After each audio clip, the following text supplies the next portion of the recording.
I thought I knew what betrayal looked like. I was wrong.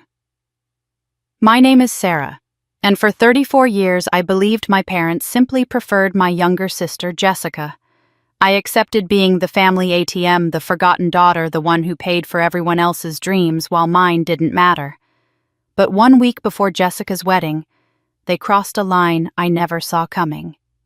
"Give us your villa for the wedding, or you're banned from the family forever." My father's voice was ice cold through the phone. My oceanfront villa, the one I built from nothing, my sanctuary, my greatest achievement, they wanted it as their playground. Jessica laughed in the background. She should be grateful we're even letting her exist in this family. I agreed. Just like that. "Of course you can have it." They thought they'd finally broken me. They had no idea they'd just awakened something far more dangerous. On the wedding morning, 200 guests in designer gowns and tuxedos arrived at my villa gates. The cream of California society, local politicians, news reporters, everyone Jessica wanted to impress with her perfect day. But the gates stayed locked. My family screamed my name, begging, threatening, pleading. Then the construction trucks arrived, hanging official signs. "Construction site. No entry." What happened next destroyed my family so completely that some of them are still in prison today. You see, I didn't just lock them out of my villa. I uncovered secrets that shattered everything they thought they knew about money, blood, and revenge. This is the story of how I went from family doormat to their worst nightmare, and why they never saw it coming. Stay with me. The real shocks are just beginning. My name is Sarah Michelle Thompson. I'm 34 years old, and I'm a senior software architect at one of Silicon Valley's most prestigious tech companies. By every measurable standard, my life should feel like a triumph. I've climbed from a junior developer fresh out of college to leading multi-million-dollar projects that power applications used by millions of people worldwide.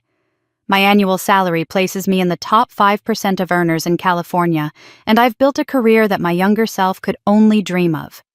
But success, I've learned, doesn't automatically heal the wounds carved by a lifetime of being treated as if you don't quite belong in your own family.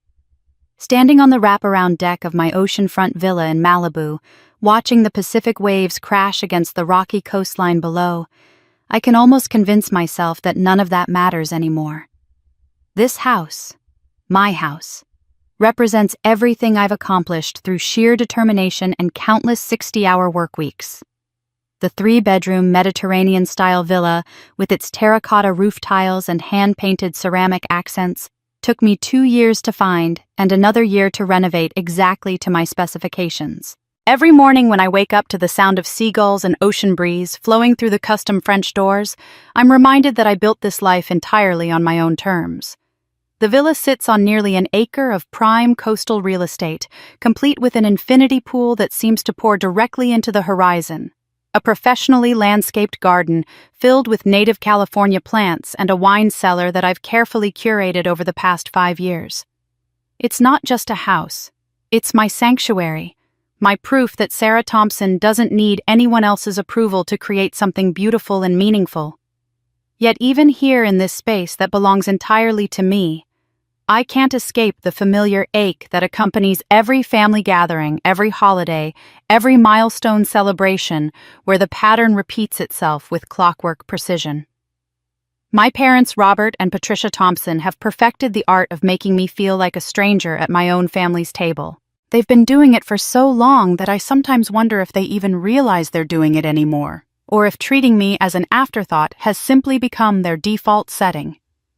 The dynamic established itself early and never wavered. While my younger sister Jessica was celebrated for every minor achievement, making the junior varsity cheerleading squad, getting a C+ on a test she'd previously failed choosing a college major, my accomplishments were met with polite nods and immediate subject changes. When I graduated summa cum laude with a computer science degree from Stanford, the family dinner conversation focused on Jessica's decision to switch her major from communications to art history. When I received my first major promotion and salary increase, my parents spent the evening discussing Jessica's latest boyfriend and whether he might be the one.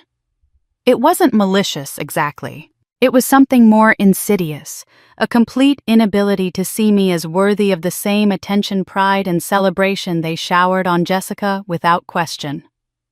I became the family's reliable background character, the one who could be counted on to send money when Dad's small business hit rough patches to pay for Mom's medical bills, when insurance fell short to cover Jessica's credit card debt, when her part-time retail job couldn't keep up with her shopping habits.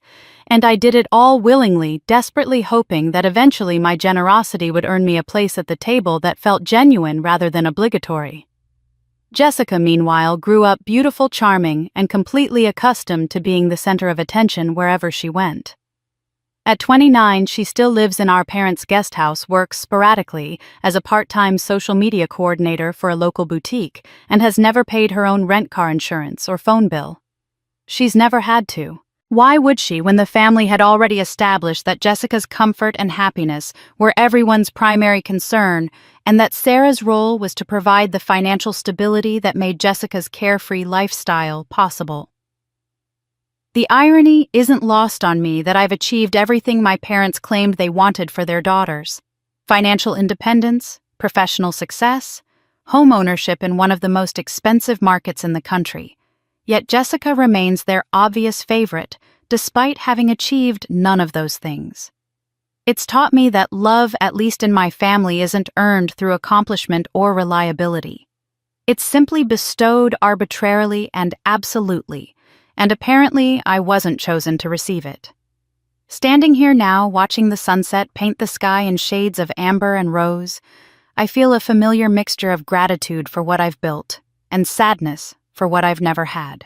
This villa represents my independence, my success, and my ability to create beauty and peace in my own life. It's my greatest achievement and my favorite retreat from a world that often feels indifferent to my efforts. I had no idea that this very villa would soon become a battlefield soaked in family tears. The memories of that favoritism run so deep that even now, surrounded by all the success I've built, certain dates on the calendar still make my chest tighten with that old familiar ache. My 21st birthday stands out as particularly painful, not because anything dramatic happened, but because nothing happened at all.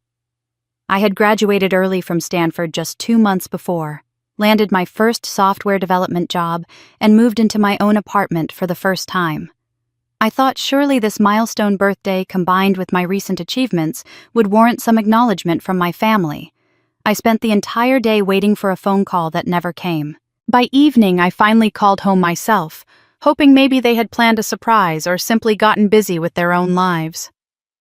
Mom answered on the 4th ring, sounding distracted. When I gently mentioned that it was my birthday, there was a long pause before she said, "Oh, honey, I'm so sorry. We're at Jessica's school for her spring dance performance. You know how important these events are for her college applications." Jessica was 17 at the time, and this was a small community college dance recital that maybe 30 people attended.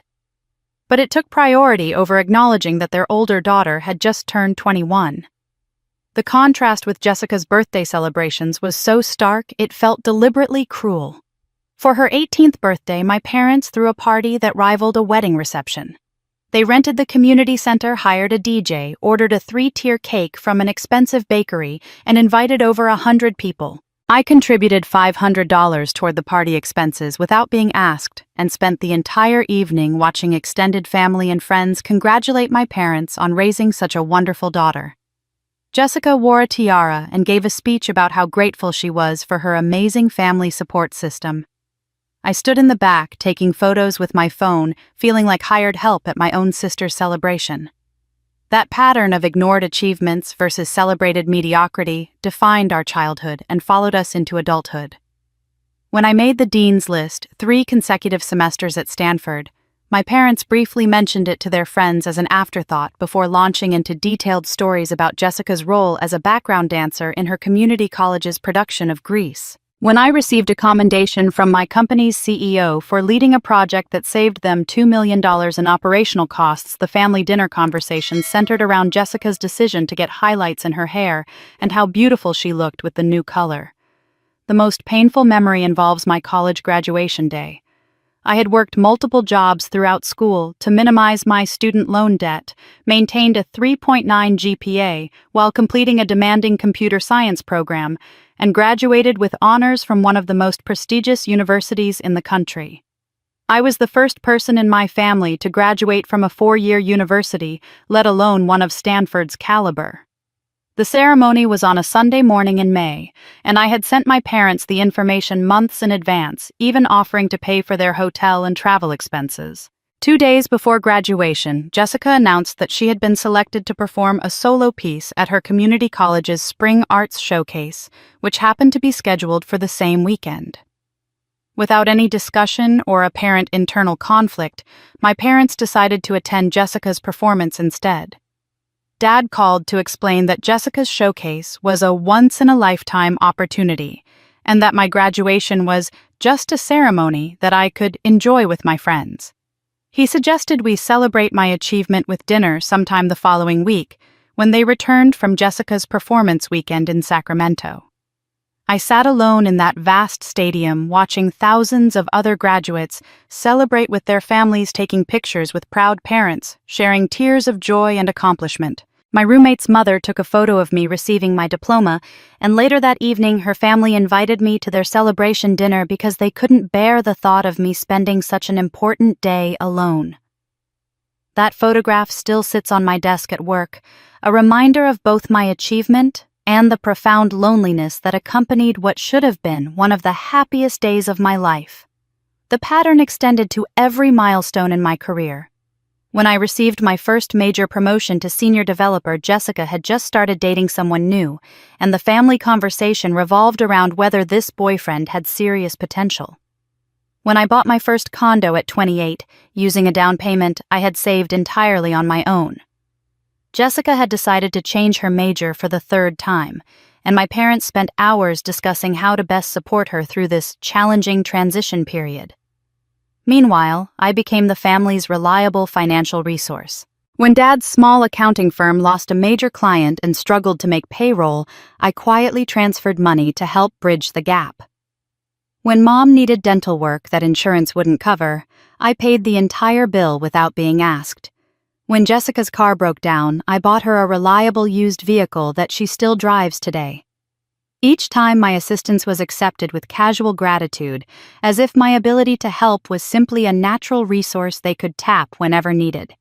The most crushing realization came during Jessica's 25th birthday party, which my parents organized with the same elaborate attention they had always lavished on her celebrations. I had just purchased my villa, the culmination of years of careful saving and career advancement.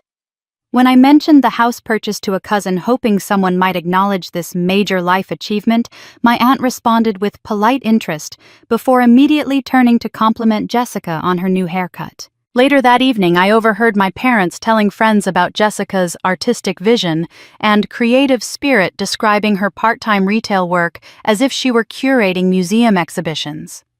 Sitting in my car after that party, I finally understood that nothing I accomplished would ever earn me the unconditional pride and attention that Jessica received simply for existing. The favoritism wasn't based on achievement, effort, or even potential. It was absolute and inexplicable, carved in stone, before either of us had the chance to prove ourselves worthy or unworthy of love. But I never expected that this favoritism was just the beginning of a much deeper wound. That deeper wound revealed itself on a Tuesday evening in March, exactly 1 week before Jessica's wedding to her fiancé, Michael Rodriguez. I was in my home office reviewing code for a critical product launch when my phone rang with Dad's contact information lighting up the screen. The timing felt unusual since my parents rarely called during weekday evenings, preferring to save family communications for weekend conversations that could be kept brief and superficial. Dad's voice carried an edge I hadn't heard before, a combination of determination and barely concealed irritation that made me immediately sit up straighter in my chair. "Sarah, We need to talk about Jessica's wedding. He began without any preliminary pleasantries or inquiry about my well-being. There's been a situation with the venue, and we need you to step up for your sister like family should. The venue situation, as he explained it, involved a last-minute cancellation due to a plumbing emergency that had flooded the reception hall Jessica had booked 18 months earlier. According to Dad, the venue couldn't be repaired in time, their deposit was non-refundable, and they had no backup plan for hosting 200 guests in 6 days. As he spoke, I could hear the familiar expectation in his voice, the assumption that I would automatically provide whatever solution the family needed without question or hesitation. "We need to use your villa for the ceremony and reception," he stated, not asked. "It's the perfect size, the ocean view will be beautiful for photos, and Jessica has always dreamed of a beachfront wedding. You can stay somewhere else for the weekend, maybe get a hotel room in town. The family will handle all the setup and cleanup, so you won't need to worry about any of the details." Before I could respond, Mom's voice joined the conversation as Dad switched to speakerphone. "Honey, this is Jessica's special day." She added, her tone carrying that particular blend of guilt and manipulation that had been perfected over decades of family interactions. "She's been planning this wedding for 2 years, and everything needs to be perfect. You understand how important this is, don't you? Family supports family during these crucial moments." Then Jessica's voice cut through the background, sharp and dismissive, in a way that immediately transported me back to childhood moments when she had demanded my toys, my space, or my time with casual entitlement. "Sarah better not make this difficult," she said loud enough for me to hear clearly. "She should be grateful we're even including her in the wedding after how weird and antisocial she's been lately. Honestly, letting us use her house is the least she can do to contribute something meaningful to this family." The word contribute hit me like a physical blow. After years of financial support, after paying for countless family emergencies, after consistently prioritizing their needs over my own comfort and security, Jessica still viewed me as someone who hadn't contributed meaningfully to the family. The casual cruelty of her assessment took my breath away, but it was Dad's response that truly shocked me. "If you can't do this for your sister Sarah, then maybe you shouldn't be part of the wedding at all," he said, his voice cold and final. "We've already sent the invitations, made all the arrangements, and told everyone about the beautiful ocean setting. Jessica deserves to have her perfect day, and if you're not willing to help make that happen, then perhaps it's better if you just stay away entirely. We can't have negative energy affecting such an important celebration." The ultimatum hung in the air between us, as clear and brutal as anything my parents had ever said to me. Provide your home for Jessica's convenience, or be banished from the family celebration entirely. Accept your role as the family's resource to be utilized when needed, or forfeit your place at the table altogether. The choice they made clear was entirely mine, but only one option would be acceptable to them. My first instinct was to refuse immediately. The villa was my sanctuary, my private space, my most precious possession. The thought of strangers trampling through my carefully curated home of Jessica, treating my personal haven as her temporary playground, felt like a violation I couldn't tolerate. I opened my mouth to tell them no, to explain that they were asking too much, that surely they could find another solution that didn't require sacrificing my comfort and privacy. But before I could speak, Dad continued talking to someone else in the room, apparently forgetting that the call was still connected. His voice became more distant as he turned away from the phone, but the words came through clearly enough to freeze me in place. "She'll agree," he said, presumably to Mom and Jessica. "Sarah always gives in eventually. She's too desperate to be included to actually stand up for herself." Jessica's laughter rang out bright and merciless. "God, it's almost pathetic how predictable she is. Watch, she'll probably even offer to pay for part of the catering or something. She's so desperate to buy her way into being loved by this family." Mom's voice joined in, quieter but equally cutting. "Well, at least she's useful for something. Heaven knows she's never contributed anything else meaningful to family gatherings. Always standing in the corner with that awkward smile, never knowing how to fit in properly. The best part," Jessica continued, her voice gaining momentum with excitement, is that after the wedding, we won't have to deal with her anymore. Michael and I are moving to his family's estate in Napa. You two are planning to downsize and travel, and Sarah will finally get the hint that she doesn't really belong in our family dynamic. This wedding could be the perfect way to transition her out of our lives completely. Dad's voice carried approval and relief. That would solve a lot of problems. She's always been so intense about family inclusion, always trying so hard to insert herself into conversations and celebrations where she doesn't quite fit. It would be easier for everyone if she just naturally faded into the background of our lives. The three of them continued discussing my eventual exclusion with the casual efficiency of people planning a grocery list, weighing the benefits of my gradual disappearance against the temporary usefulness of my villa and financial resources. They spoke about me as if I were a problematic acquaintance they needed to politely distance themselves from, not a daughter and sister who had spent 34 years desperately trying to earn their love and acceptance. In that exact moment, I decided I would tell them yes. I cleared my throat deliberately loud enough to interrupt their conversation and remind them that I was still on the line.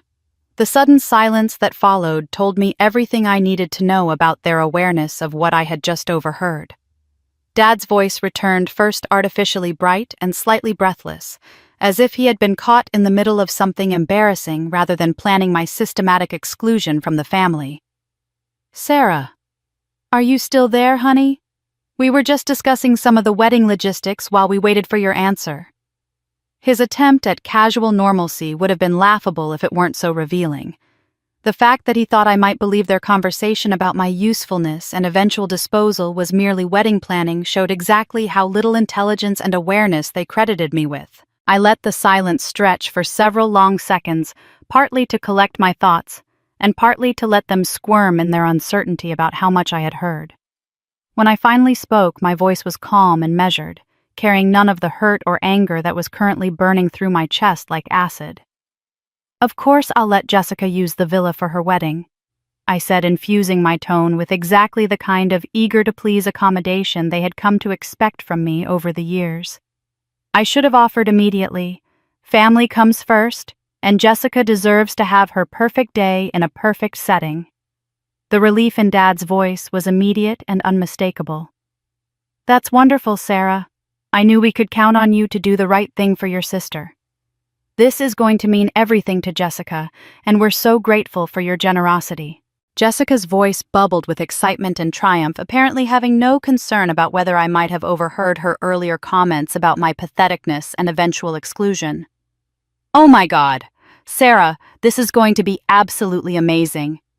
The ocean backdrop will be perfect for photos, and my wedding planner is going to die when she sees the space.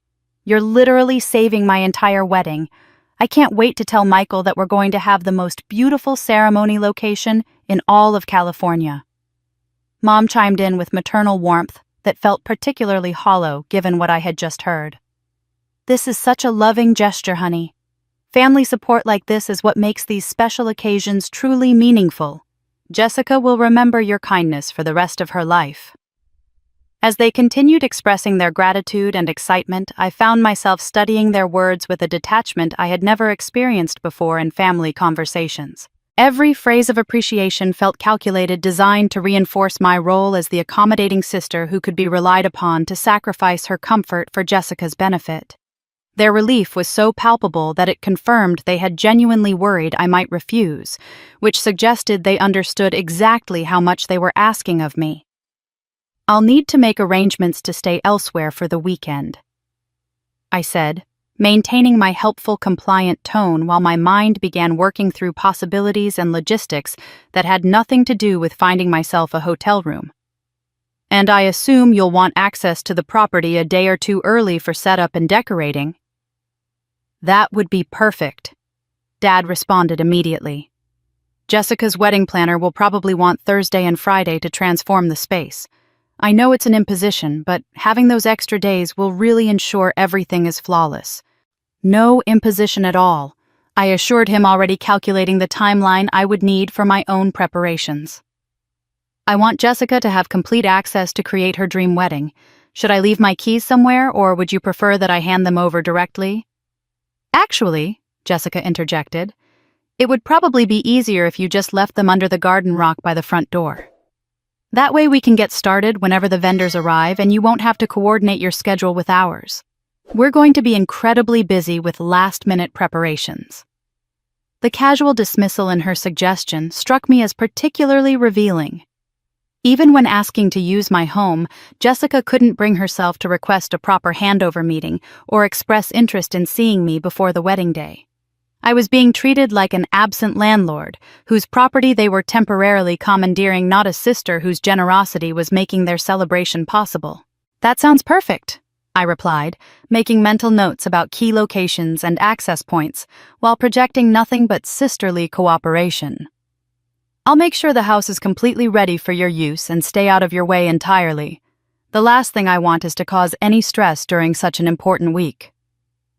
"You're the best, Sarah," Mom said, her voice warm with the kind of affection that appeared exclusively when I was providing something the family needed. This kind of selflessness is exactly what family should be about. Jessica is so lucky to have a sister who puts her happiness first. After we ended the call, I sat in my office for nearly an hour, staring out at the ocean, while my mind processed what had just occurred. The conversation had revealed several crucial pieces of information that I couldn't ignore. First, my family genuinely believed I was too desperate for inclusion to ever stand up for myself in any meaningful way. Second, they felt comfortable discussing my removal from their lives because they assumed I would never discover their true intentions. Third, they had planned to use this wedding as a transition point for cutting me out permanently while still extracting maximum benefit from my resources. Most importantly, they had fundamentally misunderstood who I was and what I was capable of. They saw a pathetic, desperate woman clinging to family relationships that brought her nothing but pain. They failed to see the strategic mind that had built a successful tech career, the analytical skills that had guided complex software projects to completion, and the careful planning abilities that had created the financial security they had been exploiting for years. Their assumption that I would meekly accept their timeline for my disposal was their first major miscalculation. Their belief that I would hand over my home without any conditions or considerations was their second. Their confidence that I had no idea what they truly thought of me was their third and most critical error. As I opened my laptop and began researching property law, event permitting requirements, and construction regulations, I felt a clarity of purpose that had been missing from my life for years. For the first time in our relationship, I held all the cards while they remained completely unaware that a game had even begun. They thought I had surrendered, but I had just begun loading the ammunition.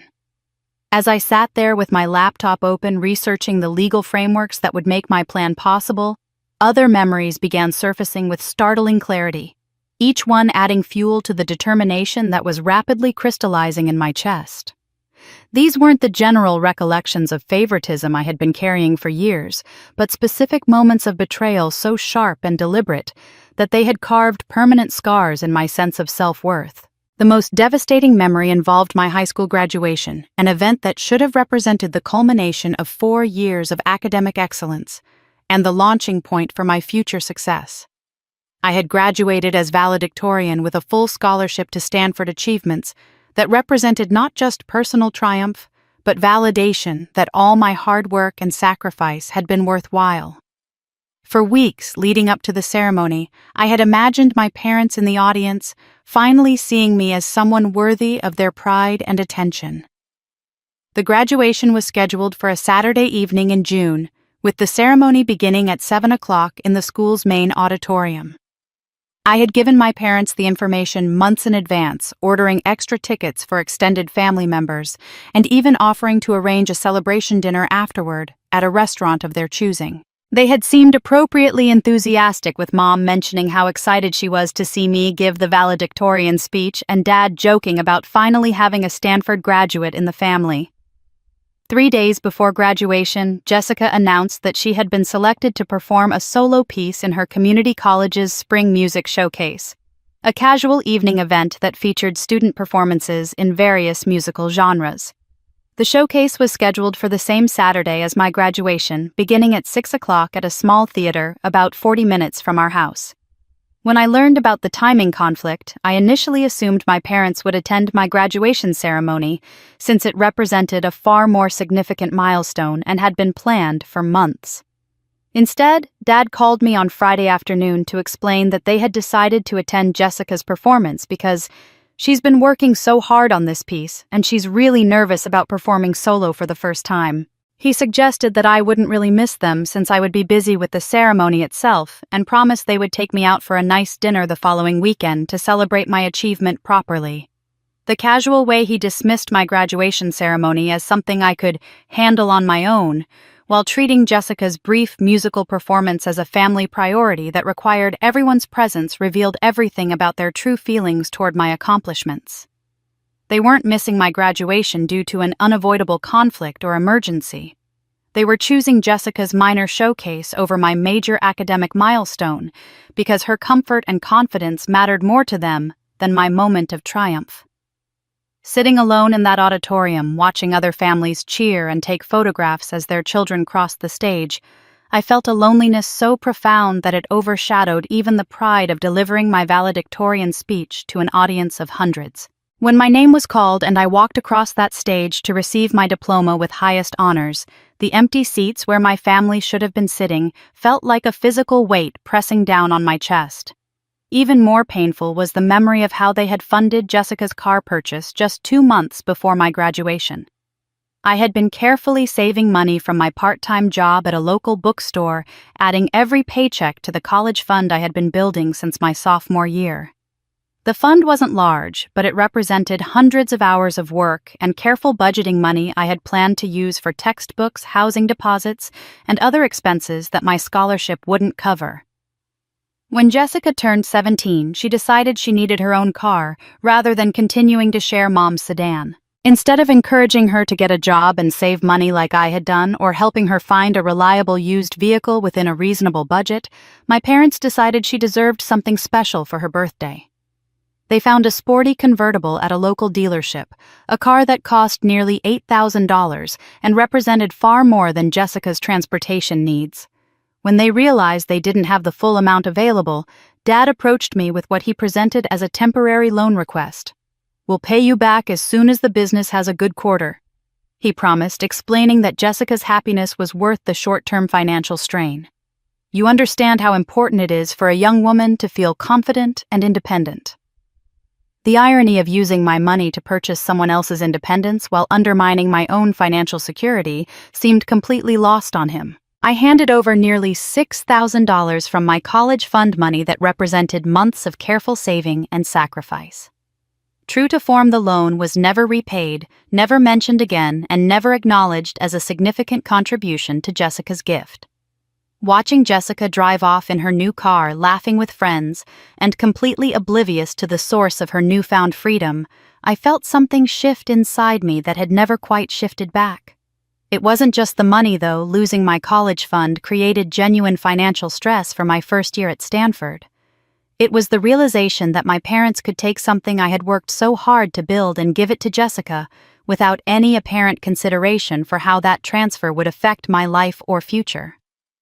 These memories, along with dozens of others that followed the same pattern of sacrifice and dismissal, had taught me that my role in the family was fundamentally different from Jessica's. She was the beloved daughter whose needs and wants took priority over practical considerations or fairness. I was the reliable resource whose contributions enabled Jessica's comfort, while my own struggles remained invisible and unaddressed. For years, I had accepted this dynamic because I believed that eventually my dedication and generosity would earn me the kind of unconditional love and support that Jessica received effortlessly. I had convinced myself that my parents' favoritism was temporary, that they would eventually recognize my worth and treat me as an equal member of the family, rather than a convenient solution to their financial problems.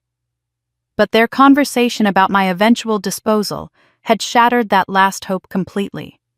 They didn't see me as a daughter who deserved better treatment. They saw me as a problem to be managed and eventually eliminated. The realization that they had been planning my exclusion while continuing to exploit my resources felt like the ultimate betrayal, one that demanded a response proportional to the years of damage they had inflicted. If they once treated me as invisible, now I would force the whole world to see them.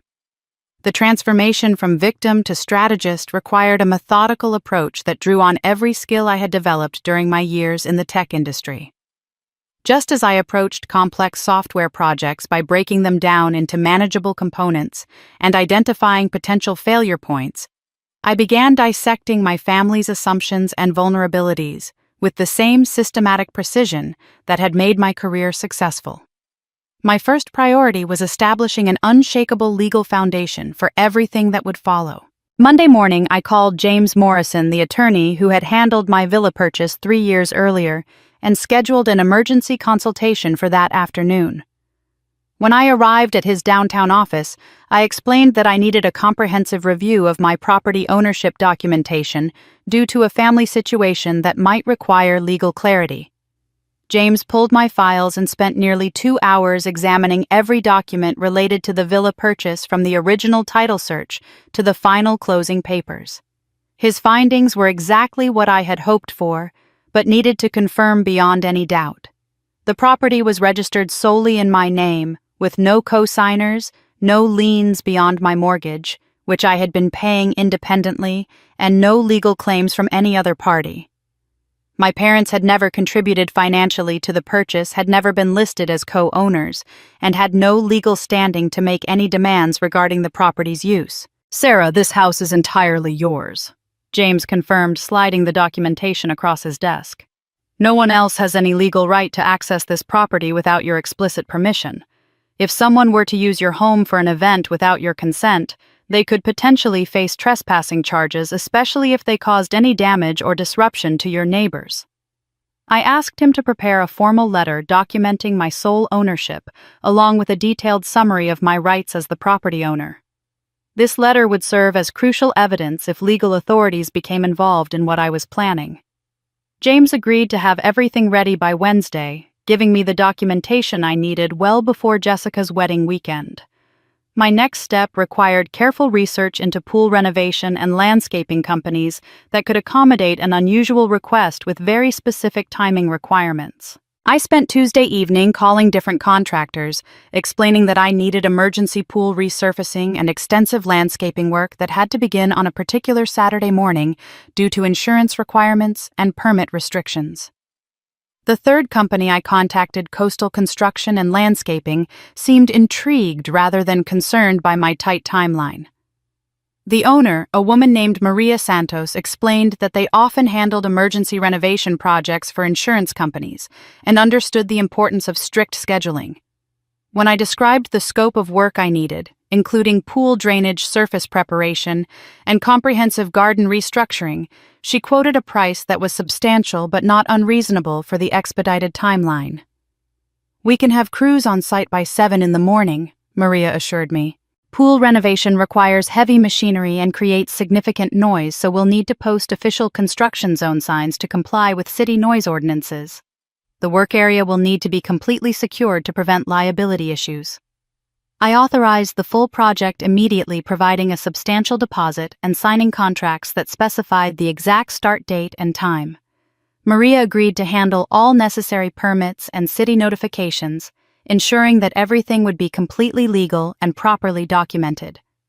The construction zone signs and safety barriers would be legitimate and enforceable, making it impossible for anyone to claim the renovation was a fraudulent obstruction.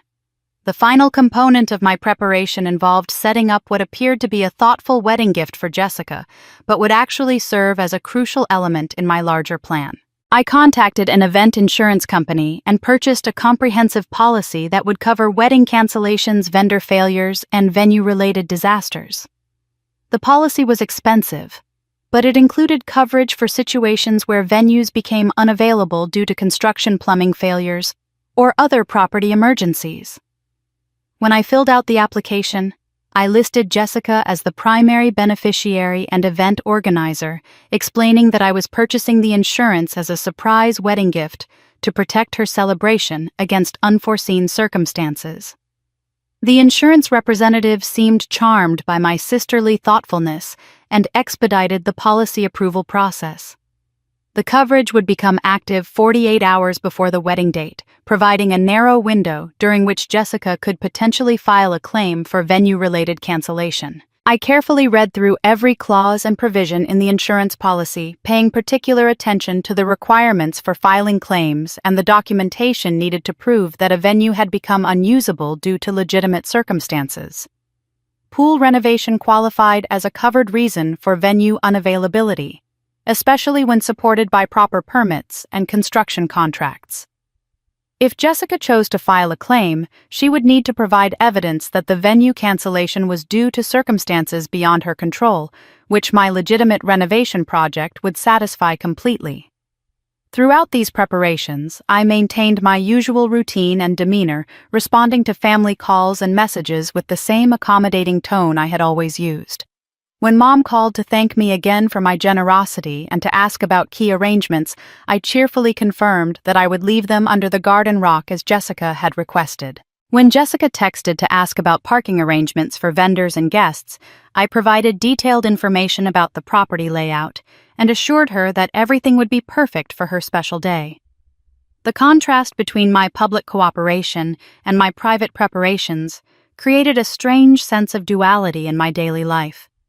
During work hours, I functioned normally, attending meetings and managing projects, while my colleagues remained completely unaware of the personal drama I was orchestrating. In the evenings, I continued researching legal precedents, reviewing construction timelines, and refining the details of a plan that would expose my family's true nature to everyone they cared about impressing. By Thursday evening, just 2 days before the wedding, every element was in place. My legal documentation was complete, my construction contracts were signed and scheduled, my insurance policy was active and ready for potential claims. Most importantly, my family remained completely confident that I had surrendered to their demands and would provide exactly the accommodating backdrop they expected for Jessica's perfect day. They wouldn't just lose a wedding, they would lose much more than they could ever imagine. The only person who might have detected the shift in my demeanor was my closest friend, Rachel Chen, who had known me since our graduate school days at Stanford and possessed an uncanny ability to read the subtle changes in my mood and behavior. Rachel worked as a senior project manager at a competing tech firm, and we had maintained our friendship through weekly coffee meetings and regular text conversations that provided both of us with a reliable outlet for professional stress and personal concerns. On Friday morning, less than 24 hours before Jessica's wedding, Rachel called to ask if I wanted to meet for our usual coffee before the weekend festivities began. I had been so focused on finalizing my preparations that I had forgotten to mention the wedding details to her, and when I explained that I would be spending the weekend at a hotel while my family used my villa for Jessica's celebration, her response was immediate and sharp. "Wait, they asked you to give up your house for the weekend, Sarah. That's completely unreasonable. Your villa is your private space, not a rental property for family events." Rachel's voice carried the kind of protective anger that came from years of listening to me describe my family's treatment and watching me make excuses for their behavior. I found myself explaining the venue emergency and the short timeline describing my family's request as a reasonable solution to an unexpected crisis, rather than the entitled demand it had actually been. But Rachel knew me too well to accept my diplomatic version of events, and she pressed for details about how the conversation had unfolded and whether I had been given any real choice in the matter. "This is the same pattern we've talked about for years," she said, her voice growing more concerned as I reluctantly admitted the ultimatum my parents had presented. "They create a crisis demand that you solve it with your resources and then act like you should be grateful for the opportunity to help them. Sarah, when are you going to stop letting them treat you like their personal emergency fund?" Her words struck closer to the truth than I was comfortable acknowledging, but they also revealed how little she understood about what I was actually planning. Rachel saw me as the perpetual victim in my family dynamic, someone who needed encouragement to stand up for herself, but lacked the courage or strategy to actually change her circumstances. She had no idea that I had moved far beyond the passive acceptance she was urging me to abandon.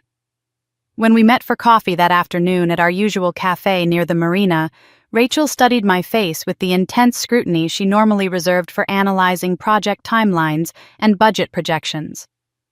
"You look different," she said, settling into her chair with her usual directness. "There's something in your expression that I haven't seen before. Are you actually okay with this wedding situation, or are you planning something?" The question caught me off guard both because of her perceptiveness and because I realized I had been looking forward to having someone witness what I was about to accomplish. For weeks, I had been operating in complete isolation, planning and preparing without anyone to share my anticipation or validate my strategy. Rachel's suspicion felt like an opportunity to test my resolve and perhaps gain an ally in what I was about to do. "I'm not planning anything destructive," I said, carefully choosing my words to be technically accurate while avoiding any details that might alarm her. "I'm just ensuring that everyone involved gets exactly what they deserve based on how they've chosen to treat other people." Rachel's expression shifted from concern to something approaching alarm. "Sarah, that sounds like you're planning some kind of revenge scheme. Whatever you're thinking about doing, please reconsider. Your family has treated you poorly, but destroying their wedding isn't going to heal those wounds or improve your relationship with them." Her assumption that I wanted to heal my relationship with my family revealed how much she still misunderstood my current emotional state. The Sarah who had spent years trying to earn her parents' love and acceptance was gone, replaced by someone who had finally acknowledged that some relationships were beyond repair, and that justice sometimes required consequences rather than forgiveness. "I'm not seeking revenge," I told her, allowing a small smile to play at the corners of my mouth. "I'm simply balancing the scales of justice. For too long, my family has operated under the assumption that they can treat me however they choose without any accountability or consequences. Tomorrow, they're going to discover that actions have results and that taking advantage of someone's generosity has limits." Rachel leaned forward across the small cafe table, her voice dropping to an urgent whisper. "Listen to yourself, Sarah. You're talking like someone who's about to do something that can't be undone. Whatever your family has done to hurt you, ruining Jessica's wedding will make you look like the villain in this story. People won't see the years of mistreatment that led to this moment. They'll only see you destroying what should be the happiest day of your sister's life." Her concern was genuine and came from a place of caring, but it also demonstrated her fundamental misunderstanding of what justice looked like when years of diplomatic solutions had failed completely. Rachel believed in communication compromise and gradual relationship improvement because she came from a family where love was unconditional and conflicts could be resolved through honest conversation. She couldn't comprehend that some family dynamics were so toxic that the only healthy response was complete disengagement, backed by clear consequences. "Rachel, I appreciate your concern, but you don't understand the full scope of what's been happening," I said, my voice remaining calm despite her growing agitation. "This isn't about one wedding or one unreasonable request. This is about 34 years of systematic emotional and financial abuse that has been escalating rather than improving. Sometimes the most loving thing you can do for yourself is refuse to enable destructive behavior any longer." She stared at me for several long moments, clearly recognizing that something fundamental had changed in my perspective, but unable to pinpoint exactly what that transformation meant. "Promise me you'll think about this one more time before you do anything irreversible," she finally said.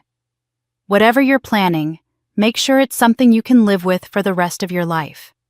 I promised her I would consider her advice, though we both understood that my mind was already made up. As we parted ways outside the cafe, Rachel gave me a longer hug than usual, and I sensed she was genuinely worried about what the next 24 hours might bring. Her concern was touching, but it also reinforced my realization that I was completely alone in understanding the necessity of what was about to happen. Walking back to my car, I felt the familiar weight of isolation that had characterized most of my important life decisions. Just as I had navigated my education career and home purchase without meaningful family support, I would handle this situation independently as well. The difference was that this time my solitude felt empowering rather than lonely. And then someone else began watching my every move. The person watching my movements turned out to be my cousin Amanda Williams, Jessica's maid of honor, and someone I had always considered one of the more reasonable members of my extended family. Amanda was 26, worked as a marketing coordinator for a small advertising firm, and had maintained what I believed was a genuine friendship with me, separate from the broader family dynamics that usually left me feeling isolated and misunderstood. Amanda called me Friday evening just as I was finishing my final preparations and double-checking the timeline for Saturday's events. Her voice carried the warm, conspiratorial tone she had always used when she wanted to discuss family drama or share gossip about our relatives' latest adventures and misadventures. "Sarah, I've been thinking about you all week." She began settling into what sounded like a comfortable phone conversation. "I know this whole wedding venue situation has been stressful, and I wanted to check in and see how you're really feeling about everything. I mean, it's pretty intense that they asked you to give up your house with such short notice." Her concern seemed genuine, and I found myself appreciating what felt like the first empathetic response I had received from any family member since the wedding crisis began. Amanda had always been more perceptive than most of our relatives, and her acknowledgement that the situation was unfair felt validating after days of being treated as if my accommodation was both expected and insufficient. "It's been challenging," I admitted, allowing a note of weariness to enter my voice. "I keep trying to focus on Jessica's happiness, but honestly, Amanda, sometimes I feel like my own comfort and feelings don't matter to anyone in this family. It's like I'm only valued for what I can provide, rather than who I am as a person."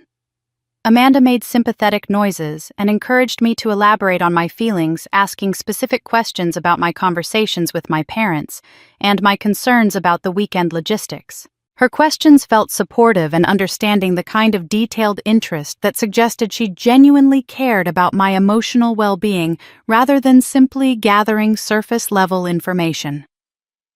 Over the course of our 40-minute conversation, I found myself sharing more than I had intended about my frustration with the family dynamics and my growing sense that I needed to establish better boundaries in my relationships with my parents and Jessica. Amanda listened attentively, offering validation and encouragement that felt like exactly what I needed to hear from someone who understood the family from the inside. "You know what, Sarah, I think you're handling this situation with incredible grace," she said near the end of our call. "A lot of people would have refused outright or made a huge scene about the short notice. The fact that you're prioritizing Jessica's happiness even when it's inconvenient for you shows what kind of person you really are." Her praise felt genuine and helped reinforce my sense that I was taking the high road in a difficult situation. When we ended the call, I felt more confident about my decision to allow the wedding to proceed at my villa, and Amanda had successfully positioned herself as my ally and confidant within the family structure. What I didn't realize until the next morning was that Amanda had called my mother immediately after our conversation ended, providing a detailed report of everything I had shared about my emotional state and my plans for the weekend. I discovered this betrayal entirely by accident when I arrived at my office early Saturday morning to pick up some files I needed for my hotel stay. As I was gathering my papers, my phone rang with a call from my mother, who apparently hadn't realized how early it was or considered that I might not be available for a lengthy conversation. When I answered, I could hear Jessica's voice in the background, along with what sounded like wedding preparation activity and multiple conversations happening simultaneously. "Sarah, honey, Amanda told us about your conversation last night," Mom said without any preamble or consideration for whether I might prefer privacy about my personal feelings. "She said you're feeling a little overwhelmed by everything, and we just wanted you to know how much we appreciate your sacrifice for Jessica's special day." The casual way she referenced my private conversation with Amanda hit me like a physical blow. I had trusted Amanda with my genuine feelings and concerns, believing that she was offering me emotional support during a difficult time. Instead, she had immediately reported our entire conversation to my parents, turning my moment of vulnerability into intelligence gathering for the family's benefit. "Amanda was so sweet to check on you," Jessica's voice called from the background. "She told us you're really committed to making sure everything goes perfectly today, and that you're not planning to cause any drama or complications. That's such a relief, Sarah." We were a little worried you might try to make the day about yourself somehow." The revelation that Amanda had been specifically tasked with assessing whether I might cause drama clarified the true purpose of her supportive phone call. My family had been concerned enough about my potential resistance to their plans that they had enlisted Amanda to gather intelligence about my emotional state and intentions for the wedding day. More disturbing was the realization that this surveillance suggested they had some awareness that their treatment of me might provoke a negative response. They understood on some level that asking me to surrender my home with a week's notice was unreasonable, and they were concerned enough about my potential reaction to monitor my behavior through a family member they knew I trusted. Rather than confronting Amanda or expressing my hurt about her betrayal, I decided to use this intelligence network to my advantage. If my family wanted information about my state of mind and intentions, I would provide exactly the information that would serve my purposes while maintaining my element of surprise. Over the next several hours, I began sending Amanda carefully crafted text messages designed to reinforce the impression that I was emotionally resigned to my role as the accommodating sister who would cause no trouble for Jessica's perfect day. I complained about feeling tired and overwhelmed, mentioned that I was looking forward to a quiet weekend at a hotel where I could rest and avoid any wedding stress, and expressed gratitude that the family was handling all the logistics so I wouldn't need to worry about details. Each message was calculated to suggest that I had fully accepted my exclusion from the wedding preparation and was seeking comfort in withdrawal rather than confrontation. I portrayed myself as someone who was emotionally drained by the situation, but committed to avoiding conflict rather than addressing the underlying issues that had created my distress. Amanda responded to each message with sympathy and encouragement, assuring me that I was making the right choice by prioritizing family harmony over my own feelings. Her responses confirmed that she was indeed reporting our conversations to my parents, as her language increasingly echoed the phrases and sentiments that my family typically used to manage my emotional reactions to their decisions.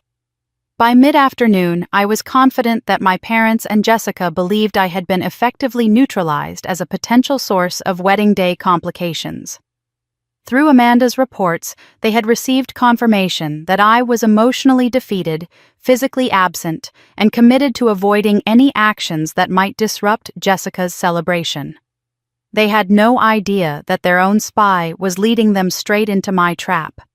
With Amanda established as my unwitting conduit to the family's intelligence network, I began crafting a more elaborate deception designed to convince them that I was not only emotionally defeated, but also financially vulnerable, in ways that would make me completely dependent on their continued goodwill.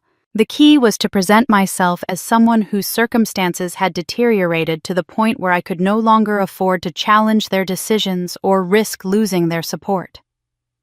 Saturday afternoon, as wedding preparations were reaching their peak at my villa, I called Amanda with what I presented as an urgent financial crisis that had been weighing on my mind for weeks.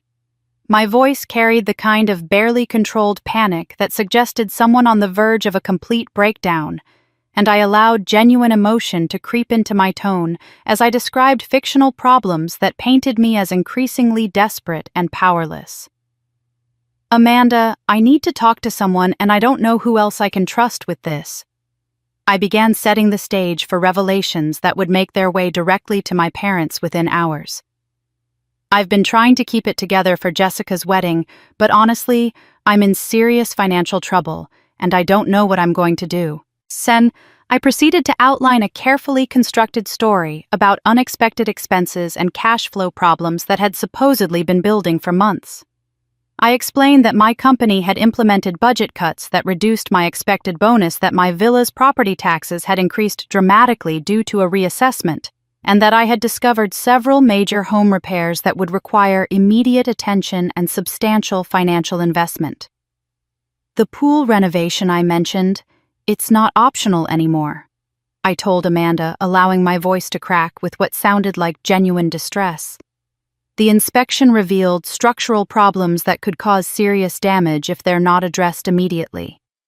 I'm looking at over $50,000 in emergency repairs, and I just don't have that kind of money available right now. Amanda made appropriate, sympathetic noises while I continued building the fiction of my financial desperation.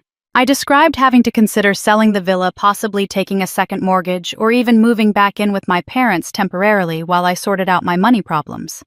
Each detail was designed to reinforce the impression that I was facing a crisis that would make me more dependent on family support, rather than less.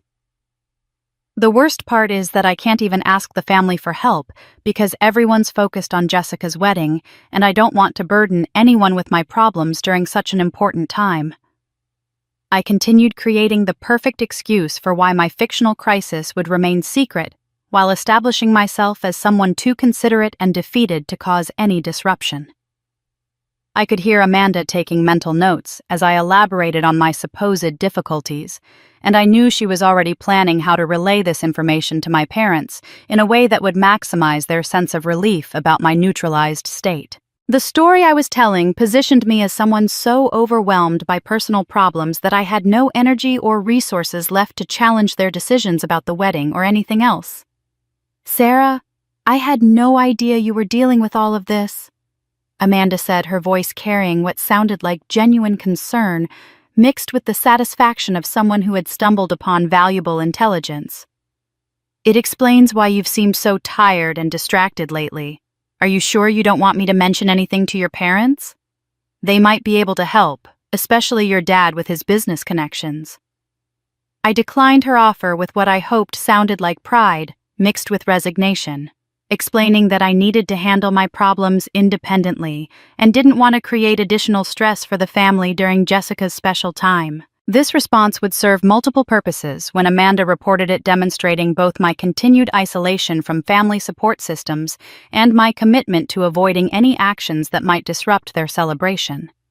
By evening, the effects of Amanda's intelligence gathering were evident in the increasingly casual and dismissive way my family communicated with me. Jessica sent me a brief text thanking me for making everything possible, but including no details about timing logistics or any consideration for my convenience during the transition. My parents called to confirm key arrangements, but spoke to me with the kind of patronizing kindness typically reserved for elderly relatives or children who needed gentle management. "We really appreciate everything you're doing for Jessica," Dad said during our final coordination call, his tone carrying an undertone of satisfaction that suggested he felt completely confident about his control over the situation. "This kind of family support is exactly what makes these occasions so special. Jessica is absolutely glowing with happiness."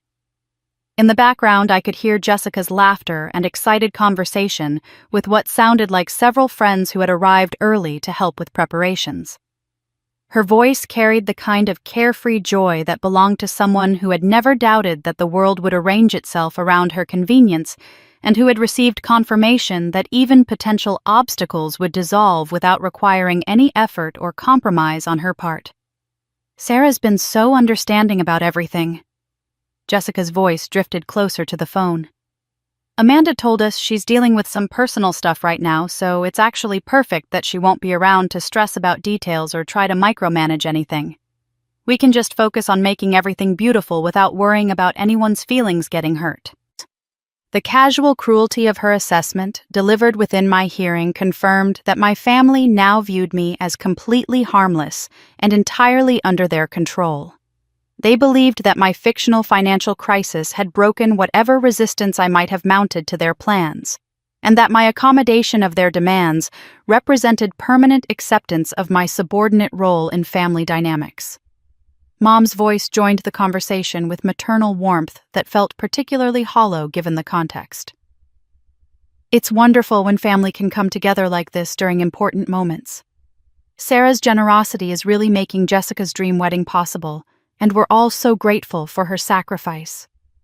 Their gratitude felt like the final insult, confirming that they viewed my surrender of my home as a sacrifice I should be honored to make rather than an imposition they should feel guilty about requesting. They had successfully convinced themselves that I was not only willing but grateful to provide whatever resources they needed while expecting nothing in return, except their brief acknowledgement of my usefulness. As I listened to their satisfied planning and celebration, I felt a cold clarity settle over me that erased any remaining doubts about what I was about to do. Their complete confidence in my defeat and their casual discussion of my problems as convenient solutions to their logistics confirmed that they had never seen me as a person worthy of consideration or respect. While they were laughing, I was counting every second on the clock. The precision of my timing calculations had revealed an opportunity that extended far beyond simple family revenge into the realm of public accountability and social consequences that would resonate throughout our community for years to come. As I sat in my hotel room Friday night reviewing the guest list Jessica had proudly shared with extended family members, I realized that her desire for a high-profile celebration had created the perfect stage for a much more dramatic performance than she had ever imagined. Jessica's guest list read like a directory of Malibu's social elite, including prominent business leaders, influential community members, and several families whose names appeared regularly in local society columns and charity event coverage. She had spent months cultivating relationships with these connections, viewing her wedding as an opportunity to establish herself and Michael as serious players in the community's social hierarchy rather than simply celebrating their commitment to each other. Using the information I had gathered about her guest list and wedding timeline, I began crafting additional invitations that would expand the audience for Saturday's events in ways that would transform a private family celebration into a very public examination of character and consequences. These supplementary invitations were not intended to increase the guest count for Jessica's party, but rather to ensure that appropriate witnesses would be present when the true nature of my family's behavior became impossible to ignore. My first set of carefully worded communications went to 3 local news reporters who specialized in community interest stories and social events coverage. I contacted Lisa Martinez from the Malibu Times, David Chen from the coastal lifestyle magazine Pacific Shores, and Rebecca Thompson from the community blog that covered local social events and business networking occasions. Each invitation was crafted to suggest that they had been recommended by mutual acquaintances who thought they might be interested in covering what was being described as one of the most elaborate wedding celebrations of the year. Jessica Thompson Rodriguez's oceanfront wedding promises to be a stunning celebration of love and community. I wrote providing details about the villa's prime location and the distinguished guest list that would be attending. The bride's family has spared no expense in creating what they describe as the social event of the season, featuring some of Malibu's most prominent residents and business leaders. I included enough specific details about the venue timing and expected attendees to make the event sound legitimate and newsworthy, while carefully avoiding any information that might allow them to verify their invitations directly with Jessica or her family. The journalists would arrive expecting to cover a society wedding and instead would witness something far more dramatic and socially significant. My second round of strategic invitations targeted several local political figures and community leaders whose presence would add weight and legitimacy to whatever events unfolded on Saturday. I sent carefully worded communications to City Councilwoman Margaret Foster, who had a reputation for advocating for consumer protection and ethical business practices, and to County Supervisor James Whitman, whose office frequently dealt with property disputes and family legal matters. These invitations were presented as opportunities to network with prominent community members at an exclusive social gathering with the suggestion that their presence would be welcomed by the host family, who valued their public service and community leadership. I provided enough background information about the guest list and venue to make attendance seem professionally beneficial while maintaining the same careful vagueness about verification that I had used with the media contacts. The most delicate invitation went to Detective Lieutenant Sarah Kim from the Malibu Sheriff's Department, whom I had researched through public records and community involvement databases. Detective Kim specialized in financial crimes and domestic disputes and had received several community awards for her work helping families navigate complex legal situations involving property and inheritance issues. I crafted her invitation as a personal recommendation from a mutual professional contact suggesting that she might enjoy networking with other community leaders at what was being described as a celebration of family values and community support. The invitation carefully mentioned that several prominent business leaders would be discussing community safety initiatives and family support programs, topics that aligned with her professional interests and community involvement. Each invitation included subtle details that would make the recipients feel that their attendance was both welcome and potentially beneficial for their professional or personal interests. I provided enough information about timing, location, and expected attendees to make the event sound legitimate and worth their time, while avoiding any specifics that might prompt them to contact Jessica or her family for verification.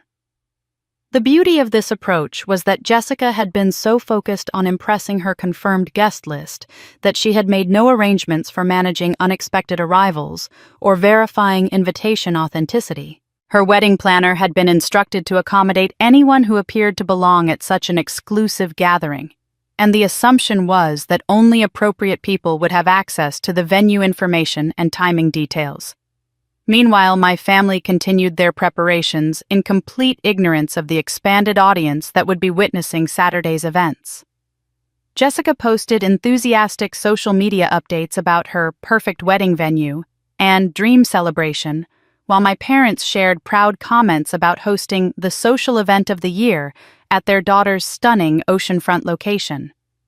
Their confidence and excitement were particularly striking, given how little they understood about what kind of social event they were actually about to host. They viewed Saturday as an opportunity to showcase their family's success and social connections, never imagining that they were about to provide a very different kind of demonstration for a much more significant audience than they had planned. The irony was that Jessica had genuinely wanted her wedding to be talked about throughout the community for years to come, and my additional invitations would certainly ensure that her wish came true, though not in the way she had envisioned when she first dreamed of her perfect celebration. That day wouldn't just have wedding guests, but witnesses to justice and accountability. The final 24 hours before Jessica's wedding required a performance of helpfulness and family loyalty that tested every acting skill I had developed over 34 years of managing my family's expectations while protecting my own emotional survival. Saturday morning arrived with the kind of perfect California weather that seemed designed to mock the chaos I was about to unleash, and I drove to my villa one last time under the pretense of ensuring everything was ready for Jessica's perfect day. When I arrived at 8 in the morning, the property was already bustling with activity that felt both familiar and surreal.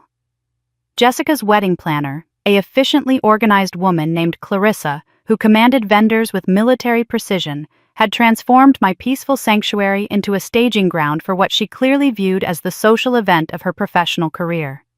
Florists were arranging elaborate bouquets throughout the garden areas, caterers were setting up preparation stations in my kitchen, and a small army of decorators was hanging lights and fabric throughout the outdoor spaces. Jessica herself was holding court near the pool area, directing traffic with the kind of confident authority that came from never doubting that everyone around her existed primarily to serve her vision. She wore a flowing white robe over her pajamas and had her hair in curlers, but her voice carried clearly across the property as she issued instructions and corrections to vendors who were working to transform my home into her fantasy wedding venue. "The flowers need to be higher on that trellis," she called to the florists, pointing at an arrangement that looked perfectly adequate to my untrained eye. "And make sure the lighting creates the right ambiance for photos. This is going to be featured in magazines, so everything has to be absolutely flawless." When she noticed my arrival, Jessica's expression shifted to the kind of patronizing gratitude that suggested she viewed my presence as both unnecessary and potentially disruptive to her carefully orchestrated morning. "Sarah, you're here early. I thought you'd want to sleep in at your hotel before everything gets crazy busy." Her tone carried the clear implication that my hotel stay was not just convenient for her preparations, but preferable for everyone involved, since my presence at my own property might somehow interfere with her ability to create her perfect wedding atmosphere. The casual way she dismissed my right to be in my own home while accepting my sacrifice as her due demonstrated exactly the kind of entitled thinking that had characterized our relationship for decades. "I wanted to make sure you have everything you need," I replied, maintaining the helpful, accommodating tone that had served me well throughout this deception. Is there anything I can do to help with the preparations, or should I just stay out of everyone's way? Jessica considered my offer with the kind of calculation that suggested she was weighing the potential usefulness of my assistance against the risk that I might somehow diminish the perfection of her day by inserting myself into activities that didn't really require my participation. Actually, you could help by making sure all your personal items are completely out of sight, she said, gesturing toward the house with proprietary confidence. I don't want any of your stuff visible in the background of photos, and some of the vendors need clear access to storage areas. It would be great if you could just do a final sweep and remove anything that might look cluttered or personal. The request to erase all evidence of my presence from my own home felt like the perfect metaphor for my role in the family dynamics, and I agreed immediately while privately noting the irony that Jessica was asking me to make my house look as if I had never lived there. I spent the next hour moving personal photographs, books, and decorative items into closets and cabinets, creating the sterile, impersonal environment that Jessica apparently needed for her fantasy celebration.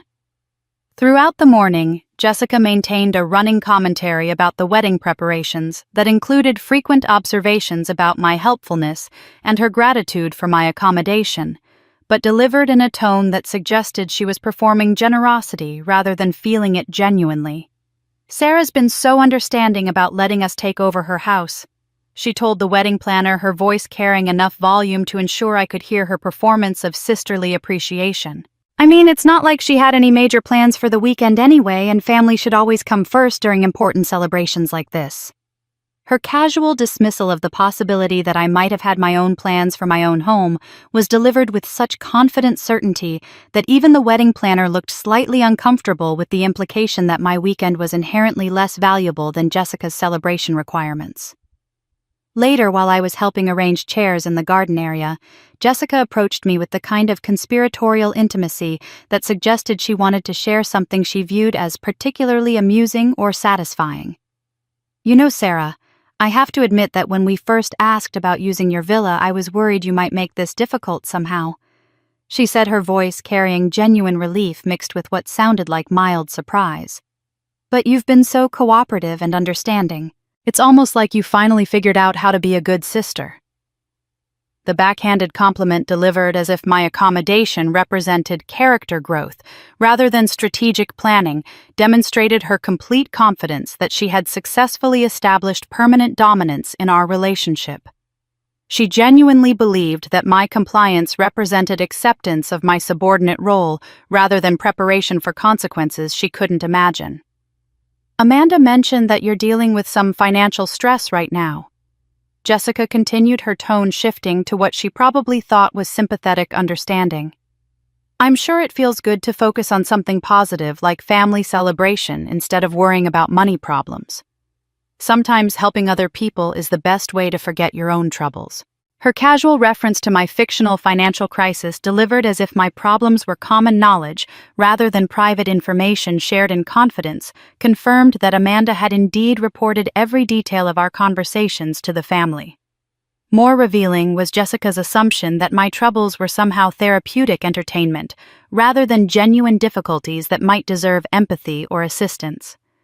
The only family member who seemed to sense that something fundamental had shifted in the family dynamics was my 79-year-old grandmother, Dorothy Thompson, who arrived around noon to help with final preparations, but spent most of her time observing the interactions between family members with the kind of sharp attention that came from decades of reading people and situations. Grandmother had always been more perceptive than the rest of the family about emotional undercurrents and unspoken tensions, and I noticed her watching me with particular intensity as I moved through the wedding preparations with what probably appeared to be unusual calm and focus.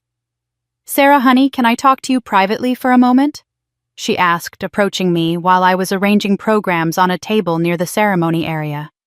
Her voice carried the kind of gentle concern that suggested she had detected something in my demeanor that worried her, though she couldn't quite identify what had triggered her unease. We walked toward the edge of the property, away from the busy preparation areas, and grandmother studied my face with the kind of scrutiny that had always made me feel like she could see directly into my thoughts and motivations. "There's something different about you today," she said, her voice quiet but direct. "You seem too calm, too accommodating even for you. I've been watching this family treat you poorly for years, and today feels like something's building toward a breaking point. Are you planning something that might hurt people, including yourself?" Her question caught me off guard because it demonstrated a level of awareness about family dynamics that I hadn't expected anyone to possess, and because it suggested she understood that my current behavior represented a departure from my usual patterns rather than simply my continued accommodation of family demands. "Grandmother, I'm just trying to make sure Jessica has a beautiful wedding day," I said, choosing my words carefully while maintaining eye contact to project sincerity. "Whatever happens today, I want you to know that I've thought carefully about my choices and their consequences." She continued studying my expression for several long moments, clearly recognizing that my response had been diplomatic rather than reassuring, and that my mention of consequences suggested I was anticipating outcomes that extended beyond simple wedding logistics. "Sarah, I've lived long enough to recognize when someone has reached their limit," she said finally. "Whatever you're planning, please remember that some actions can't be undone, and that revenge often hurts the person seeking it more than the people who deserve it."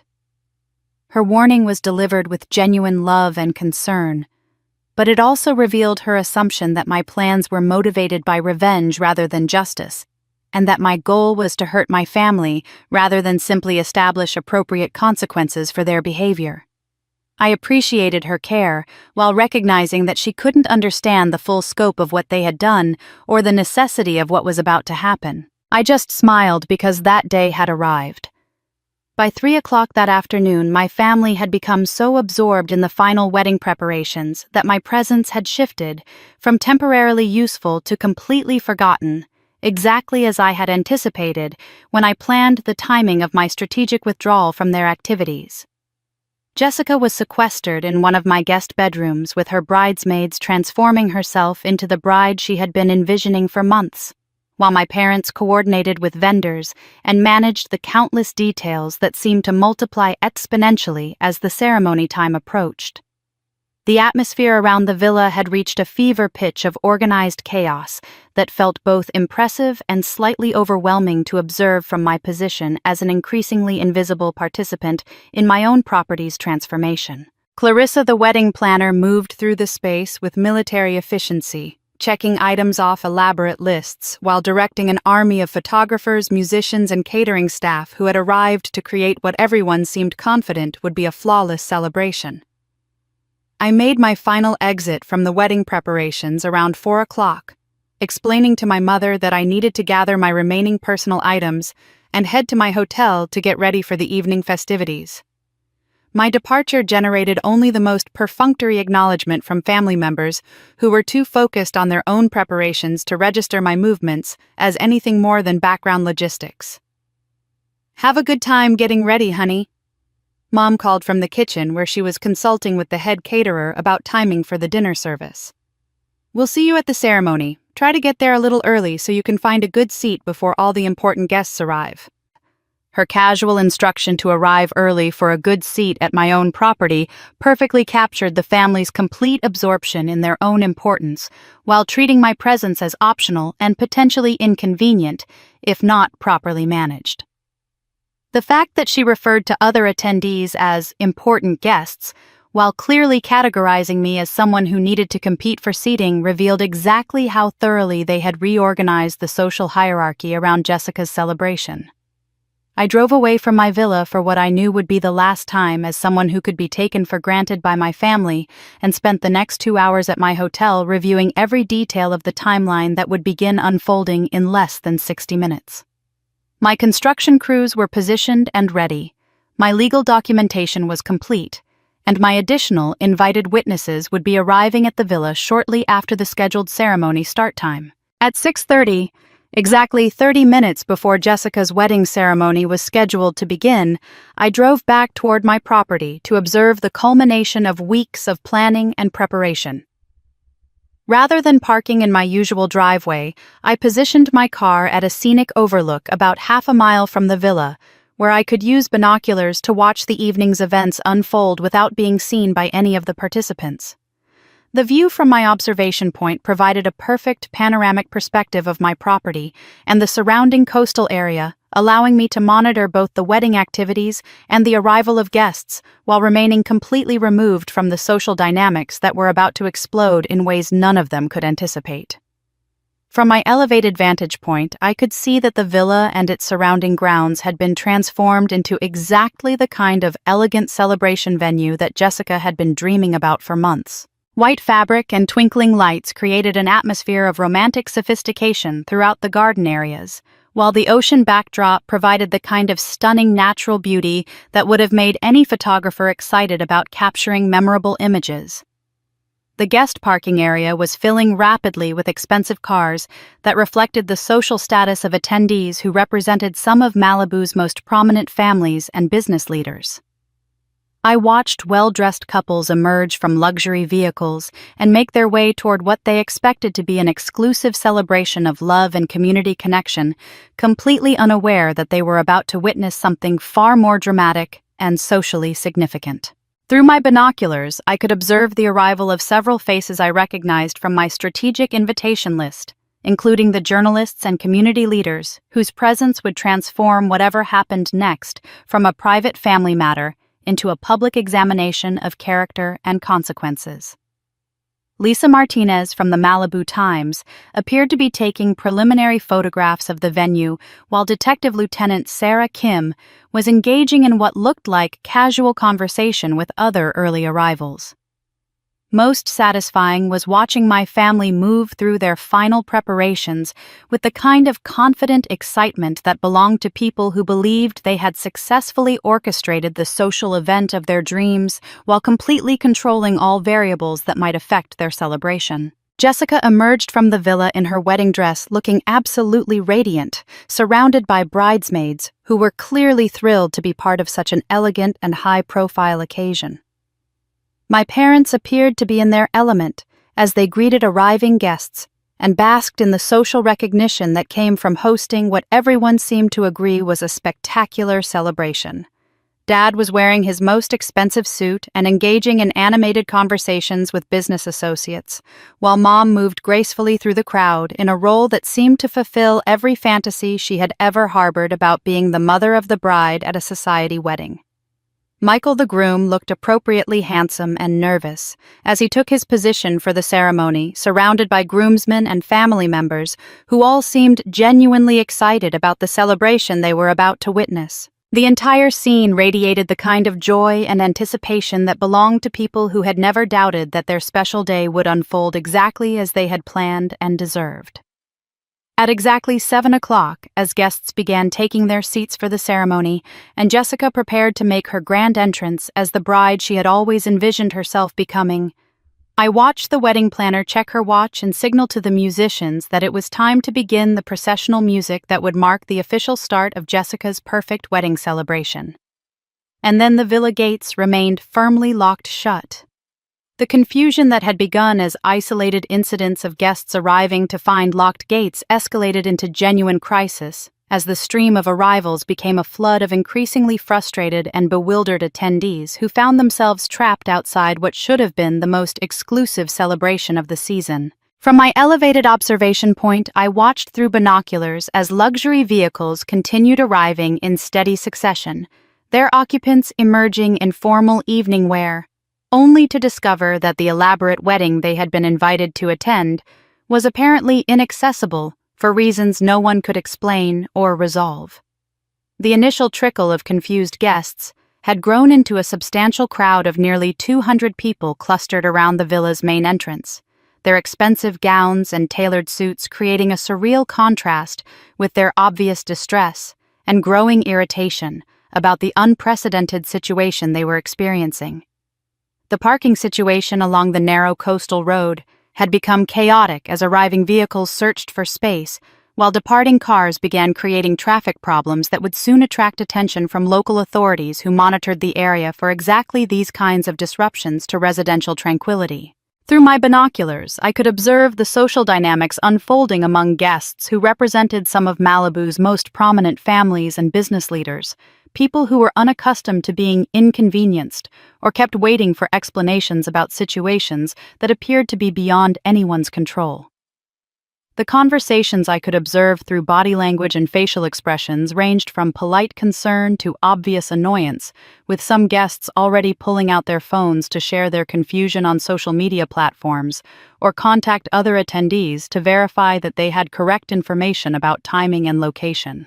The guest list that Jessica had so carefully cultivated to represent the pinnacle of local social hierarchy was now working against her in spectacular fashion, as influential community members found themselves standing outside locked gates, while wedding preparations that had been in progress for hours remained completely inaccessible to the very people who were supposed to be celebrating and witnessing the ceremony. The irony of having assembled exactly the audience Jessica had wanted to impress, only to have them witness her complete inability to manage the basic logistics of hosting them, was becoming more apparent with each passing minute. Among the growing crowd of frustrated attendees, I could identify several of the strategic additions I had made to the invitation list, including journalists and community leaders, whose presence would ensure that whatever was unfolding would be documented and discussed throughout the region long after the immediate crisis had been resolved. Lisa Martinez from the Malibu Times was already taking photographs of the locked gates and gathering crowd while other guests were sharing their bewilderment through social media posts that would soon spread far beyond the people who were physically present at the villa. Inside the villa grounds, I could see my family beginning to comprehend that something was fundamentally wrong with their carefully orchestrated celebration, though their initial response seemed to focus on technical problems rather than the possibility that they were facing deliberate obstruction.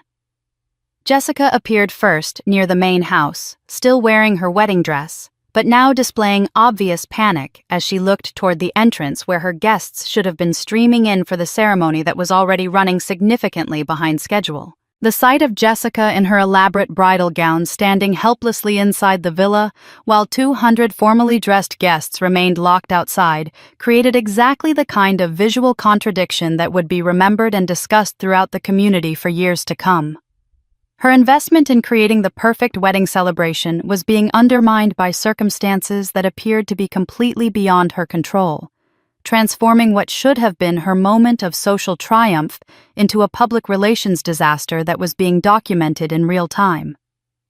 My parents emerged from the villa shortly after Jessica moving with the kind of urgent determination that suggested they were attempting to solve what they assumed was a temporary technical malfunction before it became a complete catastrophe. I watched Dad approach the gate controls with obvious confusion, apparently discovering that the electronic systems that should have allowed them to welcome their guests were not responding to the usual access codes or remote controls that had always functioned reliably in the past.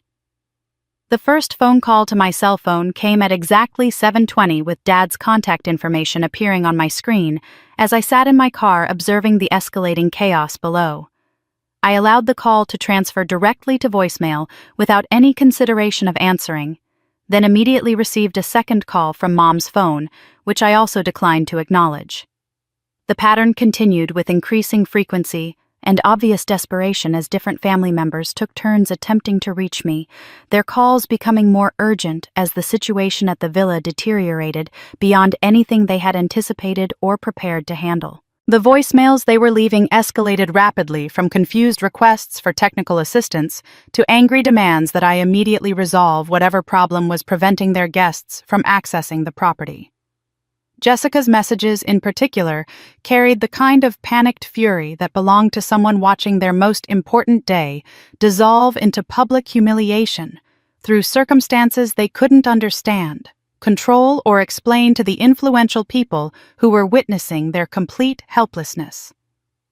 Sarah, I don't know what kind of technical problem you're having with your security system, but you need to get over here immediately and fix whatever is wrong.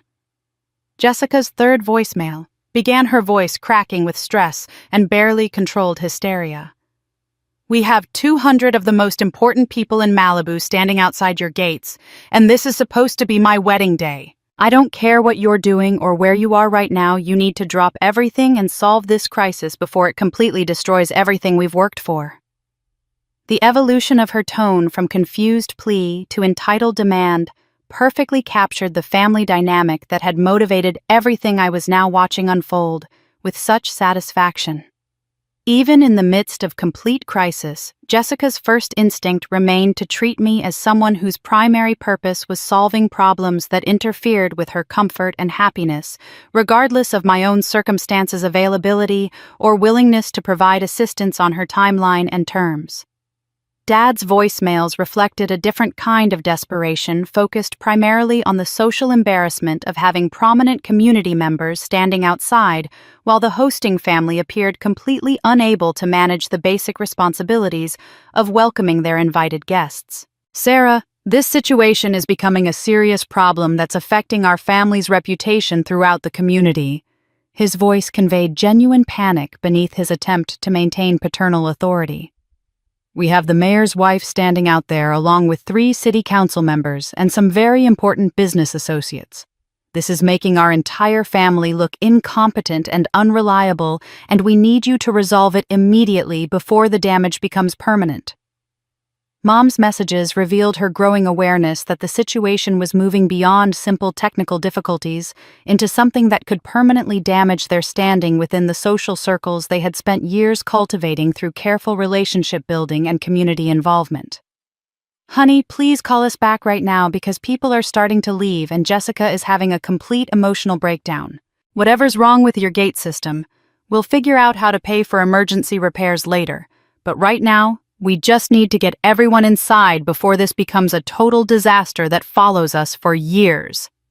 From my observation point, I could see that their assessment of the situation as a potential total disaster was entirely accurate, as the crowd outside the gates was indeed beginning to thin as guests made individual decisions about how long they were willing to wait for a celebration that showed no signs of actually beginning.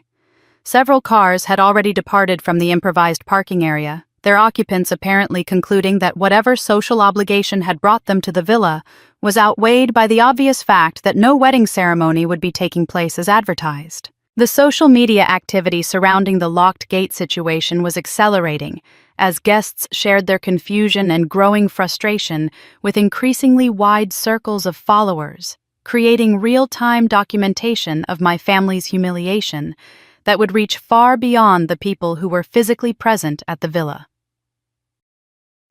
The posts ranged from mildly amused observations about wedding planning disasters to more pointed commentary about the apparent incompetence of hosts who couldn't manage to provide access to their own celebration. The most satisfying aspect of watching the situation develop was observing how my family's panic was intensifying as they realized that their perfect wedding was transforming into a community-wide story about their inability to manage basic hosting responsibilities with influential witnesses who would carry accounts of their incompetence throughout their professional and social networks for months or possibly years to come. Inside the villa, I could see Jessica's emotional state deteriorating rapidly as she moved frantically between different areas of the property, clearly searching for solutions to a problem that had no immediate resolution, while still wearing her wedding dress and maintaining the pretense that her celebration might somehow be salvaged. Her desperation was genuine, and increasingly visible to the guests who could observe her through the locked gates, adding personal humiliation to the logistical failure that was destroying her social reputation. By 8 o'clock, exactly 1 hour after the ceremony should have begun, the situation had deteriorated to the point where even the most patient and socially gracious guests were expressing serious irritation about the delay and lack of communication from the hosting family. The remaining crowd outside the gates had diminished considerably as people reached their individual limits for tolerating uncertainty and inconvenience, though those who stayed were primarily the ones most likely to share detailed accounts of the unprecedented situation throughout their own social and professional networks. Then the sound of heavy construction equipment filled the air. The rumble of diesel engines that had been building in the distance suddenly became immediate and overwhelming as coastal construction and landscaping's convoy materialized around the bend in the coastal road, their arrival timed with the precision that Maria Santos had promised, when we finalized the contracts for what appeared to the gathering crowd to be an emergency renovation project requiring immediate implementation. The lead truck displaying official company signage and permit numbers that would satisfy any scrutiny from local authorities was followed by 2 excavators, a concrete mixer, and several smaller vehicles carrying construction workers, who emerged wearing hard hats and safety vests that established their legitimate authority over the property. The immediate impact on the crowd of stranded wedding guests was dramatic and disorienting, as people who had been focused on gaining access to a social celebration suddenly found themselves witnessing the arrival of heavy industrial equipment that transformed the entire nature of their situation from delayed party to active construction zone with legal restrictions that would make their continued presence both inappropriate and potentially dangerous. The shift in atmosphere was palpable as formally dressed attendees began stepping back from the roadway to avoid the massive vehicles that were maneuvering into position around the villa's perimeter. Maria Santos emerged from the lead truck with the kind of professional confidence that immediately commanded attention and respect from everyone present. Her clipboard of official documentation and authoritative demeanor, making it clear that she was someone who dealt regularly with complex property emergencies and understood exactly how to manage situations where construction needs took precedence over other scheduled activities. Her safety vest and hard hat were not costume pieces, but legitimate professional equipment that reinforced her legal authority to control access to what was now officially designated as an active work site.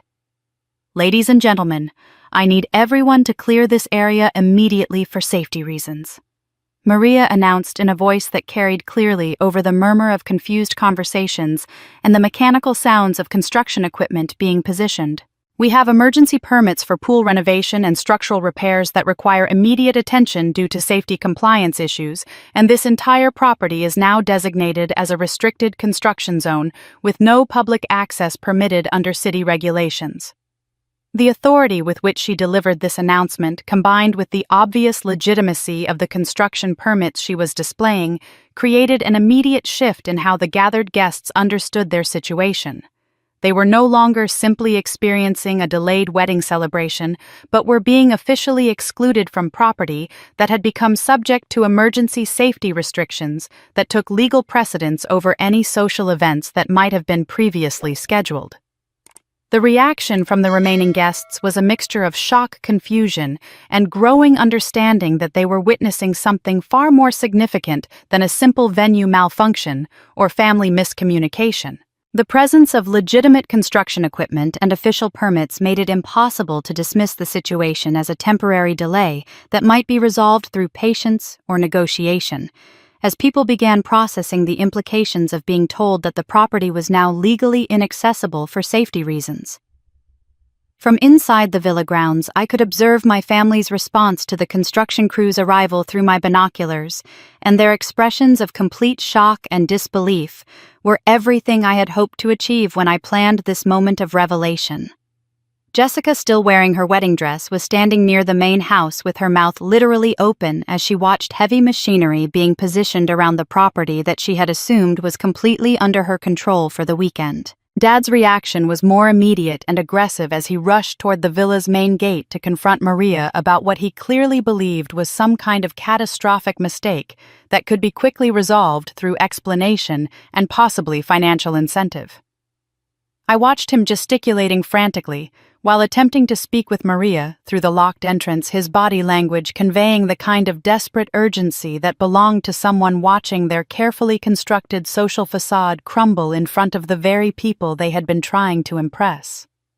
The construction workers moved with impressive efficiency to establish official safety barriers and warning signs around the entire property perimeter, their professional coordination and legitimate equipment making it impossible for anyone to challenge the legality of their presence or question their authority to restrict access to what was now officially designated as an active work site. The barriers were not temporary decorations, but substantial safety installations that met all city requirements for protecting public access to construction zones.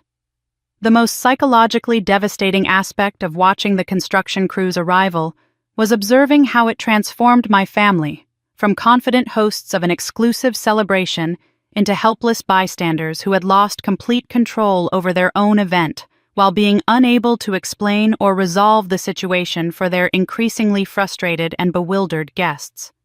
The power dynamic that had characterized our family relationships for decades was being publicly reversed as I demonstrated complete authority over circumstances they had assumed they could manipulate.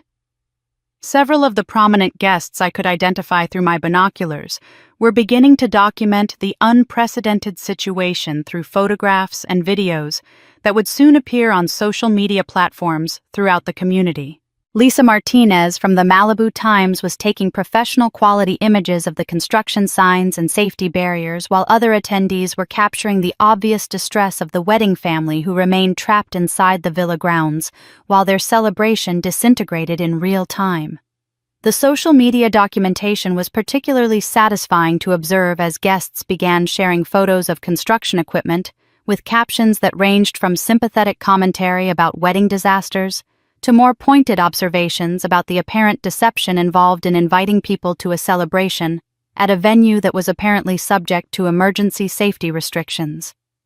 The hashtags that Jessica had promoted extensively in advance of her wedding were now being used to share images of industrial barriers and confused crowds rather than elegant celebration photos. County Supervisor James Whitman's presence among the documented witnesses added governmental legitimacy to the proceedings, as his professional background would make him naturally inclined to verify the authenticity of the construction permits and safety restrictions being implemented.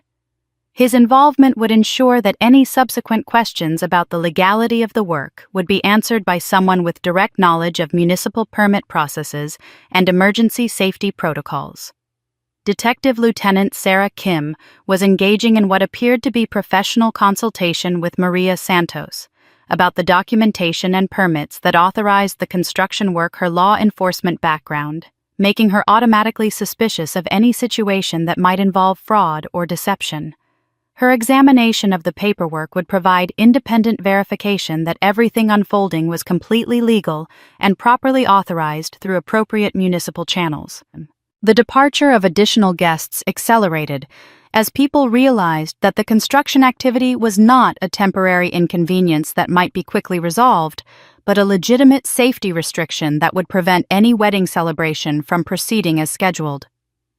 The parking area that had been full of luxury vehicles was now rapidly emptying as attendees made practical decisions about how to spend their Saturday evening rather than continuing to wait for an event that clearly would not be taking place.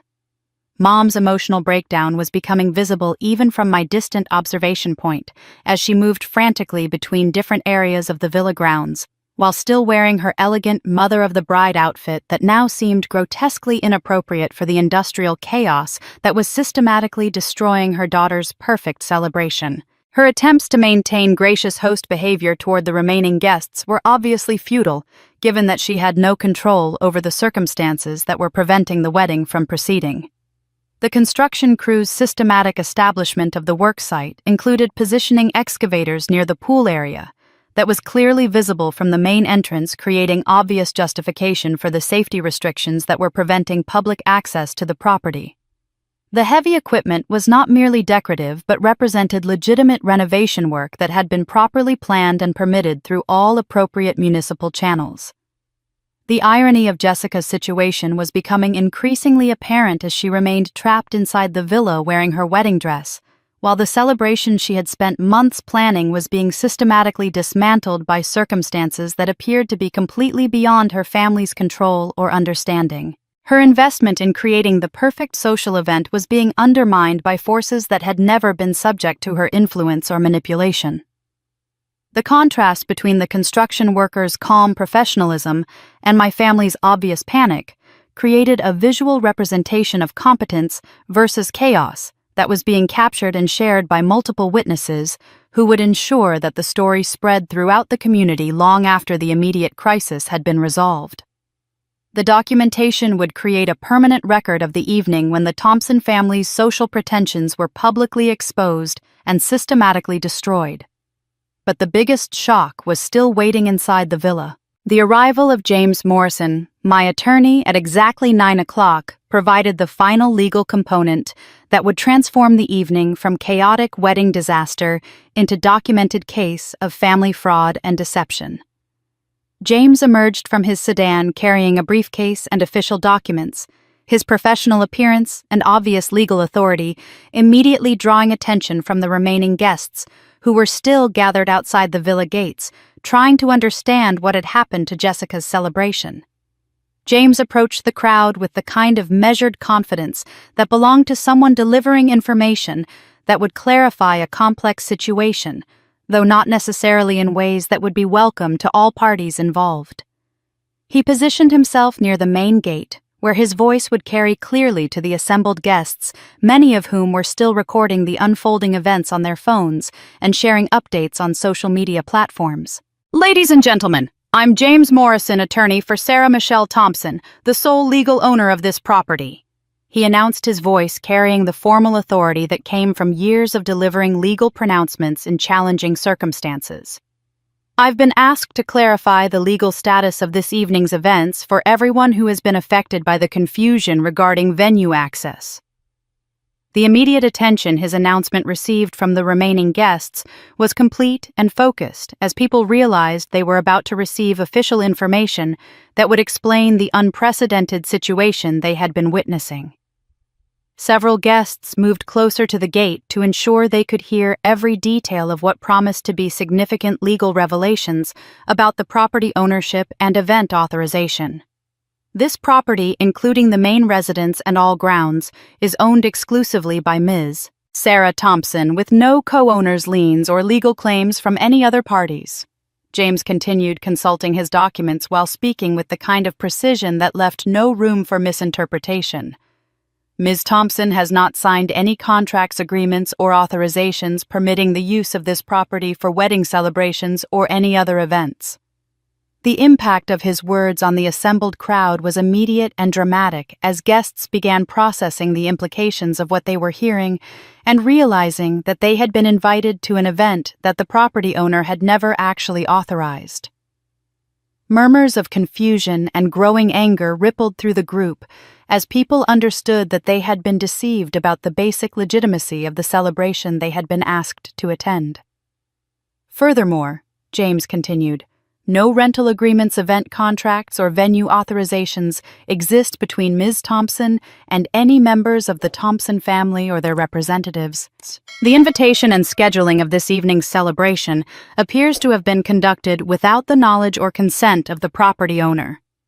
Lisa Martinez from the Malibu Times was documenting every word of James's announcement while taking photographs that would accompany what was clearly becoming a significant news story about family fraud and event deception involving some of Malibu's most prominent residents. Her professional attention to the legal details ensured that the story would be reported accurately and with appropriate legal context.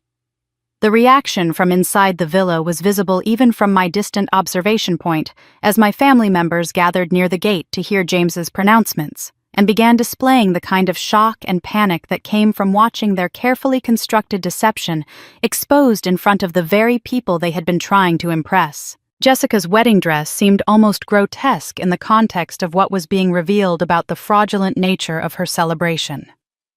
Any guests who incurred expenses related to attending this unauthorized event may wish to consult with legal counsel regarding potential recovery of costs from the parties responsible for the deceptive invitations. James added, providing information that would have immediate practical implications for many of the attendees who had spent significant money on formal wear gifts and travel arrangements for what they now understood had been a fraudulent celebration. The legal implications of James's announcement were clearly registering with several guests who possessed their own business and legal experience as conversations began developing among small groups about the potential liability issues surrounding the deceptive event planning and the false promises that had been made to secure their attendance. County Supervisor James Whitman was engaged in particularly animated discussion with other attendees about the municipal permit issues that might be involved in scheduling unauthorized events. Detective Lieutenant Sarah Kim's professional interest in the situation was obvious as she approached James to request copies of the legal documentation he was referencing clearly, recognizing that the evening's events might constitute fraud or deceptive business practices that could warrant official investigation. Her involvement would ensure that any potential criminal aspects of the family's deception would receive appropriate law enforcement attention.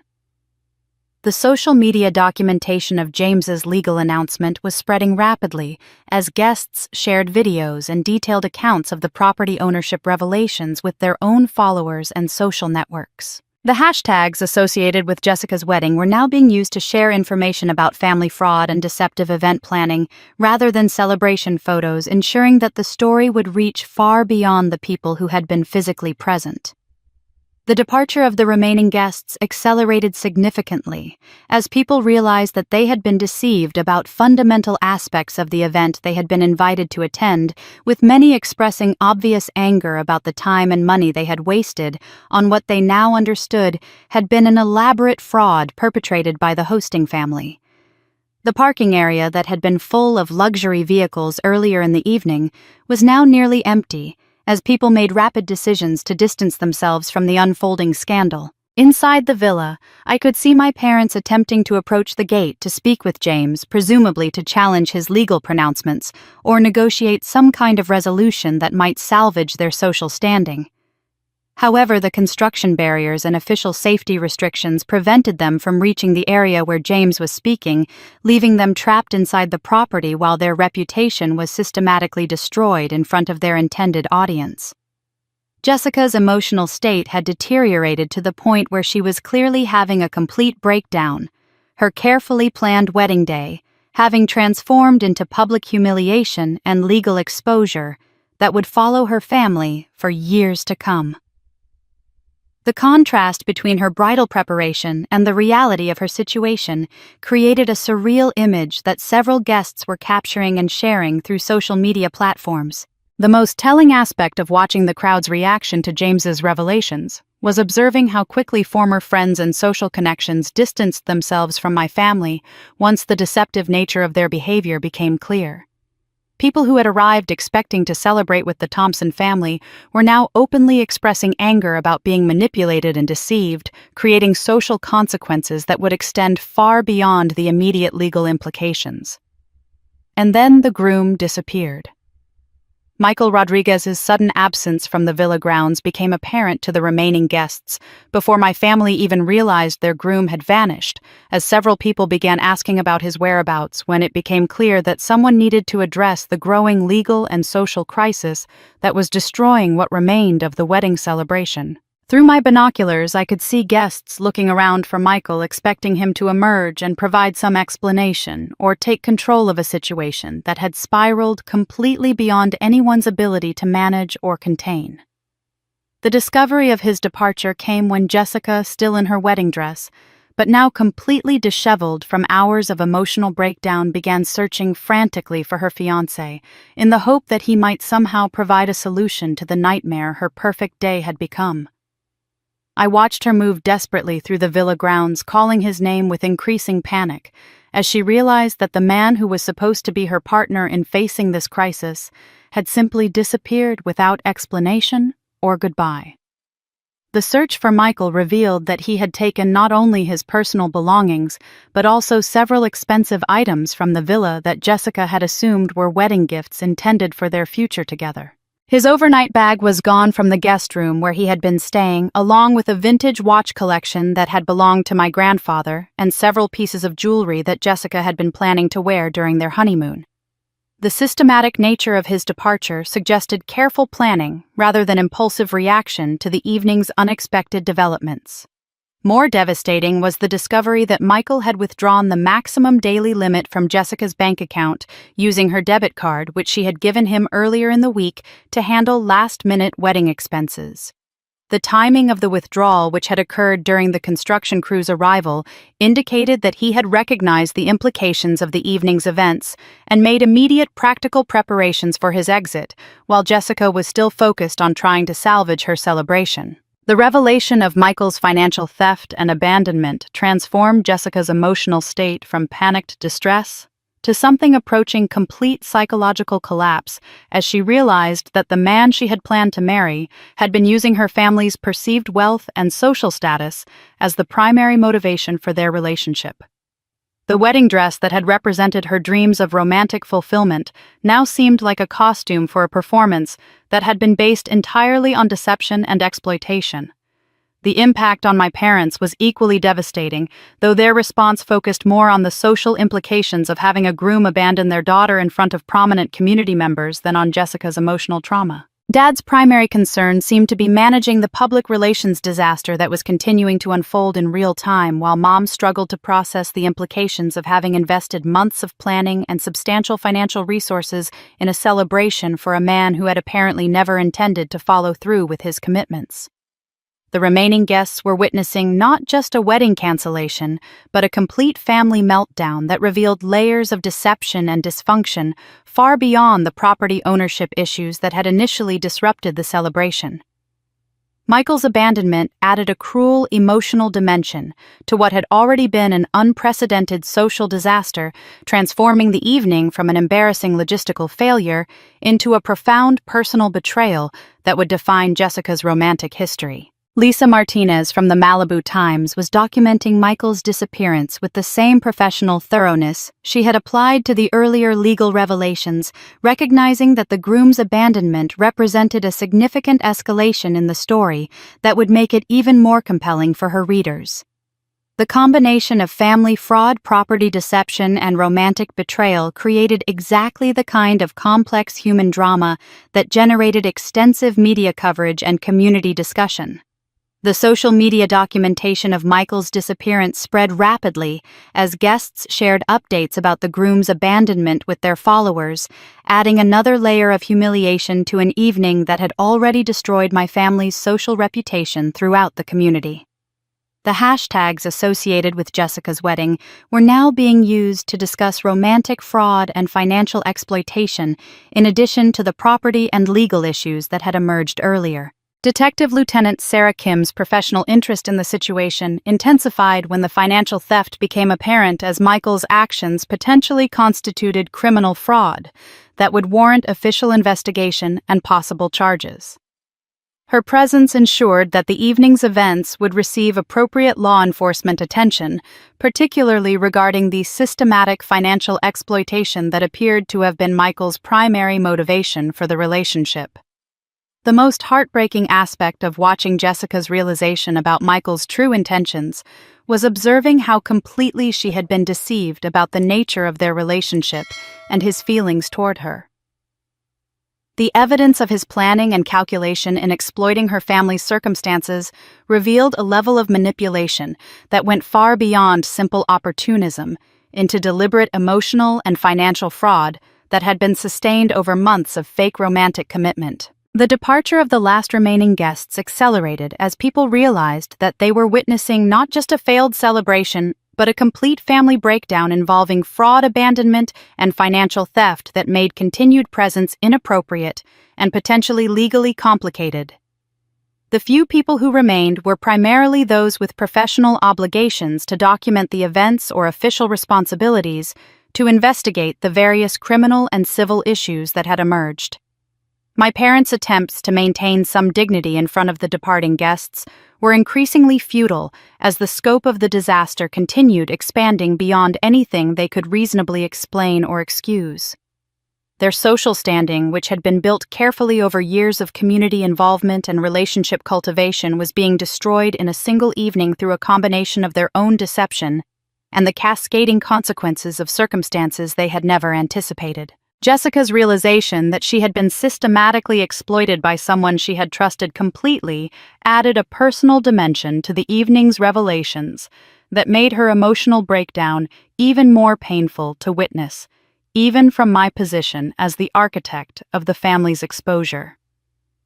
The contrast between her romantic expectations and the cold reality of Michael's financial motivations created a particularly cruel form of disillusionment that would affect her ability to trust romantic relationships for years to come. But an even more cruel truth was still waiting for them.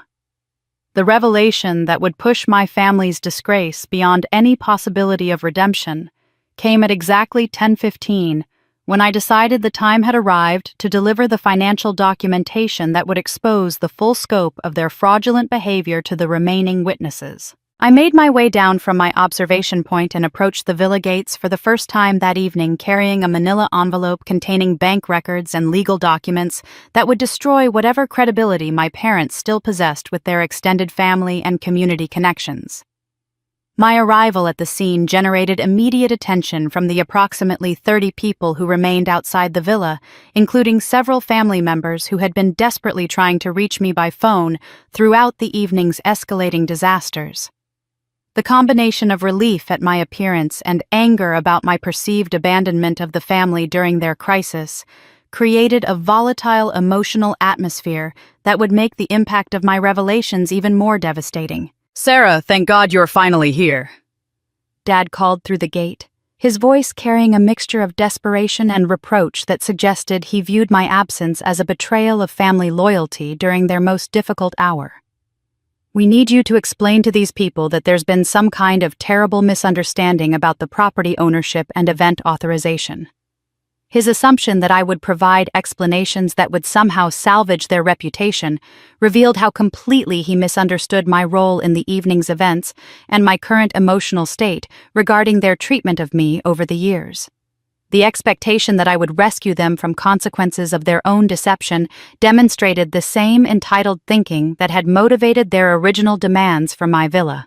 "Actually, Dad, I'm here to provide some additional clarity about family financial matters that I think everyone should know about," I replied, my voice carrying the kind of calm authority that immediately captured the attention of everyone within hearing range.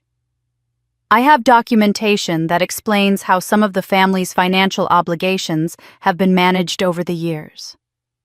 I opened the manila envelope and withdrew bank records that showed a pattern of forged signatures on loan applications and financial documents spanning nearly 5 years' evidence that I had been collecting systematically since discovering my parents' fraudulent use of my identity and financial information. The documentation included photocopies of loan applications bearing my forged signature correspondence between my parents and various lenders, and evidence of funds that had been obtained through identity theft. These documents show that Robert and Patricia Thompson have been using my forged signature to obtain personal loans, credit lines, and financial instruments totaling over $150,000. I announced, speaking loudly enough for everyone present to hear clearly while holding up specific examples of the fraudulent paperwork. "They've been representing themselves as authorized to sign on my behalf for major financial obligations that I never agreed to and never benefited from." The immediate reaction from the extended family members who were present was a combination of shock and growing anger as they realized that they were witnessing evidence of systematic financial fraud that had been conducted by people they had trusted and respected for decades. Aunts, uncles, and cousins who had maintained relationships with my parents based on assumptions about their integrity and character were now confronting proof of deliberate criminal behavior. James Morrison stepped forward to authenticate the documentation I was presenting, his legal expertise, lending credibility to revelations that might otherwise have been dismissed as family dispute rather than criminal fraud. "I've reviewed these documents extensively, and they constitute clear evidence of identity theft, signature forgery, and fraudulent loan procurement that violates multiple state and federal financial crime statutes." The specific examples I shared with the assembled witnesses were particularly damning because they showed not only the scope of my parents' fraud, but also the calculated nature of their deception over an extended period. Bank records showed systematic patterns of forged signatures that had been used to obtain funds for various personal expenses, including payments for Jessica's college expenses, car purchases, and luxury vacations that the family had enjoyed while accumulating debt in my name. The most recent fraudulent loan application was filed just 3 months ago. I continued displaying documentation that showed my parents had attempted to secure additional credit using my identity, even while planning Jessica's wedding, and demanding use of my villa. They were continuing to steal my financial identity while simultaneously pressuring me to provide my home for their celebration. The impact on my extended family was immediate and devastating, as relatives who had maintained close relationships with my parents began processing the implications of the fraud evidence and realizing that they might have been inadvertently involved in or benefited from criminal activity. The social dynamics within the group shifted dramatically as people began distancing themselves from my parents and expressing outrage about having been deceived about the family's true financial situation. Uncle Frank, my father's brother who had co-signed several business loans with Dad over the years, was visibly shaken as he realized that his own financial liability might be connected to fraudulent activities he had been unaware of. Bob, are you telling me that all those business expansion loans we discussed were actually obtained through identity theft? I could be legally responsible for money that was stolen from your own daughter. The revelation that extended family members might face legal consequences for my parents' fraud created an additional layer of anger and betrayal that made any possibility of family reconciliation completely impossible. People who had supported my parents' financial ventures and social aspirations were now realizing that they had been manipulated into participating in criminal conspiracies without their knowledge or consent. Aunt Margaret, Mom's sister, who had helped plan and finance portions of Jessica's wedding celebration, expressed the kind of moral outrage that came from discovering that family members she had trusted completely had been systematically lying about fundamental aspects of their character and behavior. Patricia, how could you let us contribute money to this wedding when you were stealing from Sarah to pay for it? We've all been participating in the proceeds of fraud without knowing it. The social media documentation of the financial fraud revelations spread rapidly as remaining guests shared information about my parents' criminal behavior with their followers and professional networks, ensuring that the story would reach throughout the community's business and legal circles, where financial crimes were taken particularly seriously. The evidence of systematic fraud would make rebuilding their reputation virtually impossible, even if they avoided criminal prosecution. Detective Lieutenant Sarah Kim's professional interest in the situation intensified significantly as the scope of the financial crimes became apparent, and she began taking detailed notes about the documentation I was presenting, while clearly recognizing that the evidence warranted immediate criminal investigation. Her involvement would ensure that the fraud would receive appropriate law enforcement attention, rather than being dismissed as a private family matter. The most devastating aspect of the financial revelations was watching my parents realize that their criminal behavior was being exposed not just to immediate family members, but to community leaders, media representatives, and law enforcement officials who would ensure that appropriate legal consequences followed. Their social and legal destruction was becoming comprehensive and permanent, rather than temporary embarrassment that might eventually be overcome. And then the relative they trusted most spoke up. The voice that cut through the chaos belonged to Eleanor Chen, the 72-year-old family friend who had been working with the construction crew, and whom I had initially planned to introduce as a surprise witness much later in the evening. Eleanor stepped forward from the small group of remaining observers, removing her hard hat, to reveal the dignified bearing of someone who had been waiting decades for the right moment to speak a truth that would change everything about how my family's history was understood. I can't stay silent any longer while watching this family destroy Sarah's life through lies that I helped them cover up 34 years ago. Eleanor announced, her voice carrying the moral authority that came from someone confessing their own participation in long-hidden wrongdoing.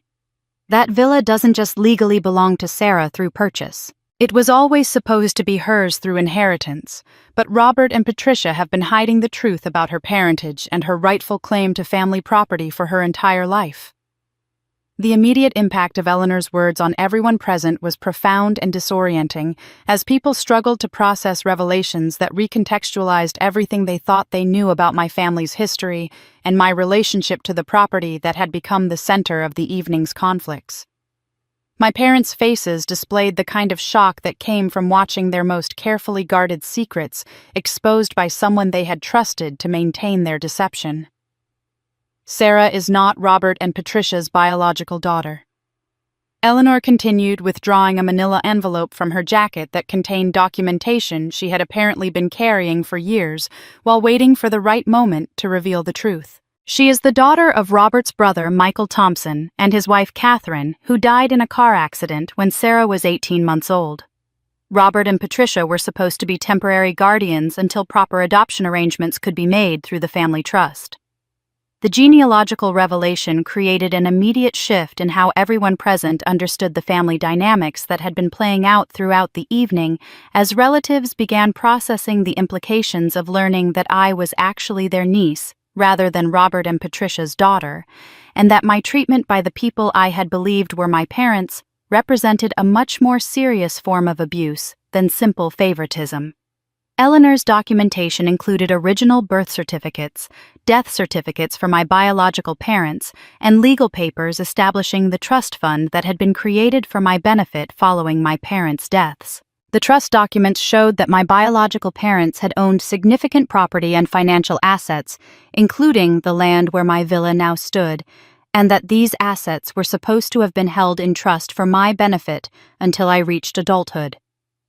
The original family trust included the oceanfront property where Sarah built her villa, along with investment accounts and life insurance proceeds that should have totaled nearly $800,000 by the time she turned 18. Eleanor explained, displaying financial documents that revealed the scope of the inheritance that had been systematically stolen from me over the course of my entire life. Instead of administering the trust properly, Robert and Patricia used Sarah's identity to access the funds while raising her as their own child. The financial implications of Eleanor's revelations were staggering, as the assembled witnesses realized that the fraud I had just exposed was not simply a recent pattern of identity theft, but part of a decades-long conspiracy to steal my entire biological inheritance while exploiting my labor and resources as an adult. The systematic nature of the deception transformed my parents from ordinary financial criminals into people who had built their entire family structure around elaborate long-term fraud. James Morrison immediately began examining Eleanor's documentation with the kind of intense professional focus that suggested he was recognizing major legal implications that would require immediate action. If this documentation is authentic, we're looking at trust fund embezzlement, identity fraud, and conspiracy charges that could result in decades of prison time, he said, his voice carrying the gravity of someone who understood the full criminal scope of what was being revealed. The reaction from my extended family was a mixture of horror and rage as they realized that they had been unknowing participants in a conspiracy to defraud me of my biological inheritance, while watching Robert and Patricia exploit my generosity and financial resources as an adult. The family gatherings, celebrations, and relationships they had shared for decades were suddenly revealed to have been built on fundamental lies about identity, parentage, and financial crime. Uncle Frank's response was particularly emotional, as he processed the implications of learning that I was actually his nephew, Michael's daughter, rather than his brother Robert's child, and that Robert had been systematically stealing from his dead brother's trust fund while allowing Frank to believe that Michael's daughter had simply disappeared from family contact after the adoption. You let me think that Michael's little girl had been placed with a good family somewhere and was living a happy life when you were stealing her inheritance and treating her like a servant in your own home.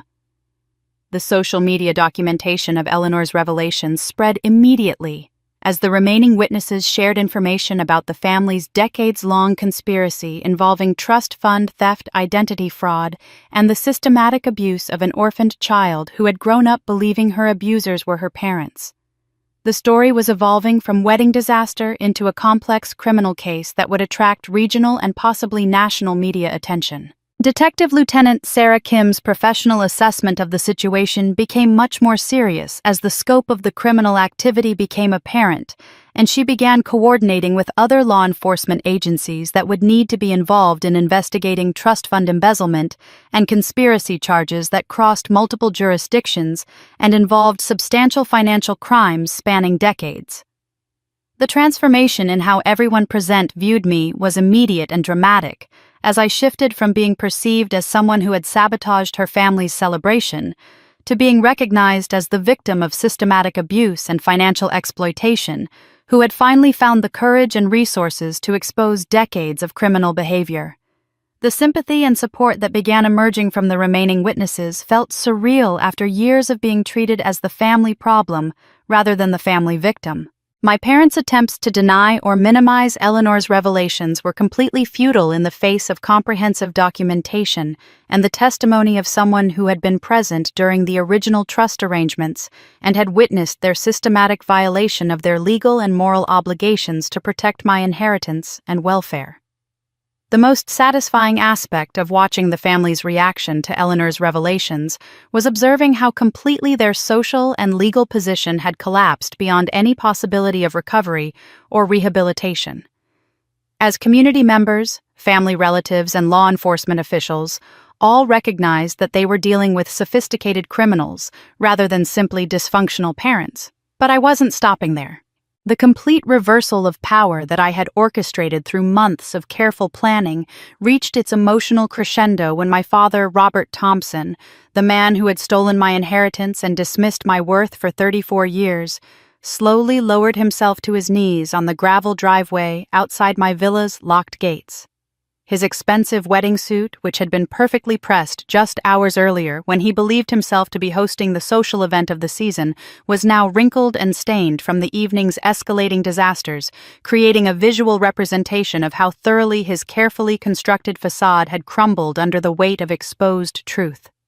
The sight of this man who had never once apologized for decades of favoritism and exploitation, prostrating himself before me while construction barriers surrounded him, and legal documentation exposed his crimes, felt surreal in ways that no amount of planning could have prepared me to experience. The transformation from confident patriarch demanding my compliance to desperate criminal begging for mercy was so complete that even the remaining witnesses seemed stunned by the dramatic shift in family dynamics they were observing. "Sarah, please, I'm begging you to have mercy on us," he said, his voice breaking with genuine desperation as tears streamed down his face in front of people whose respect and approval had defined his social identity for decades. "We made terrible mistakes, catastrophic errors in judgment, but we're still your family, and families find ways to forgive each other and work through their problems together. We can make this right if you just give us one chance to prove that we've learned from our failures." His attempt to reframe decades of systematic fraud and abuse as simple mistakes revealed how fundamentally he misunderstood the scope of what he had done and the impossibility of any reconciliation that could restore trust between us. The gap between his perception of their behavior as correctable errors and the reality of their criminal conspiracy was so vast that his pleas sounded more like performance than genuine remorse. Mom joined him on the ground moments later, her elegant mother-of-the-bride dress becoming dirty as she knelt beside him in the gravel, while dozens of community leaders documented their public humiliation through photographs and social media posts that would circulate throughout Malibu's social circles for years to come. Patricia Thompson, who had perfected the art of making me feel invisible and unwanted, was now literally groveling for my attention while begging for consideration she had never shown when our positions were reversed. "Honey, we love you so much, and we know we haven't always expressed it in the right ways, but you're our daughter, and we're your parents, and that bond has to count for something meaningful." She sobbed, her carefully styled hair now disheveled from hours of crisis management that had accomplished nothing except accelerating their social destruction. "We made poor decisions about money and legal issues because we were under such tremendous financial pressure, but the love we have for you has always been real and genuine, and it's what should matter most in determining how we move forward from this terrible situation." Their continued attempts to minimize decades of identity theft and inheritance fraud as poor financial decisions made under pressure demonstrated their complete inability to acknowledge the true nature of their crimes or accept responsibility for the systematic destruction they had inflicted on my life while building their own comfortable existence on stolen resources. The reaction from the extended family members who remained among the witnesses was a mixture of embarrassment and disgust, as they watched Robert and Patricia debase themselves publicly while continuing to manipulate the emotional dynamics of the situation, rather than accepting accountability for criminal behavior that had been thoroughly documented and exposed.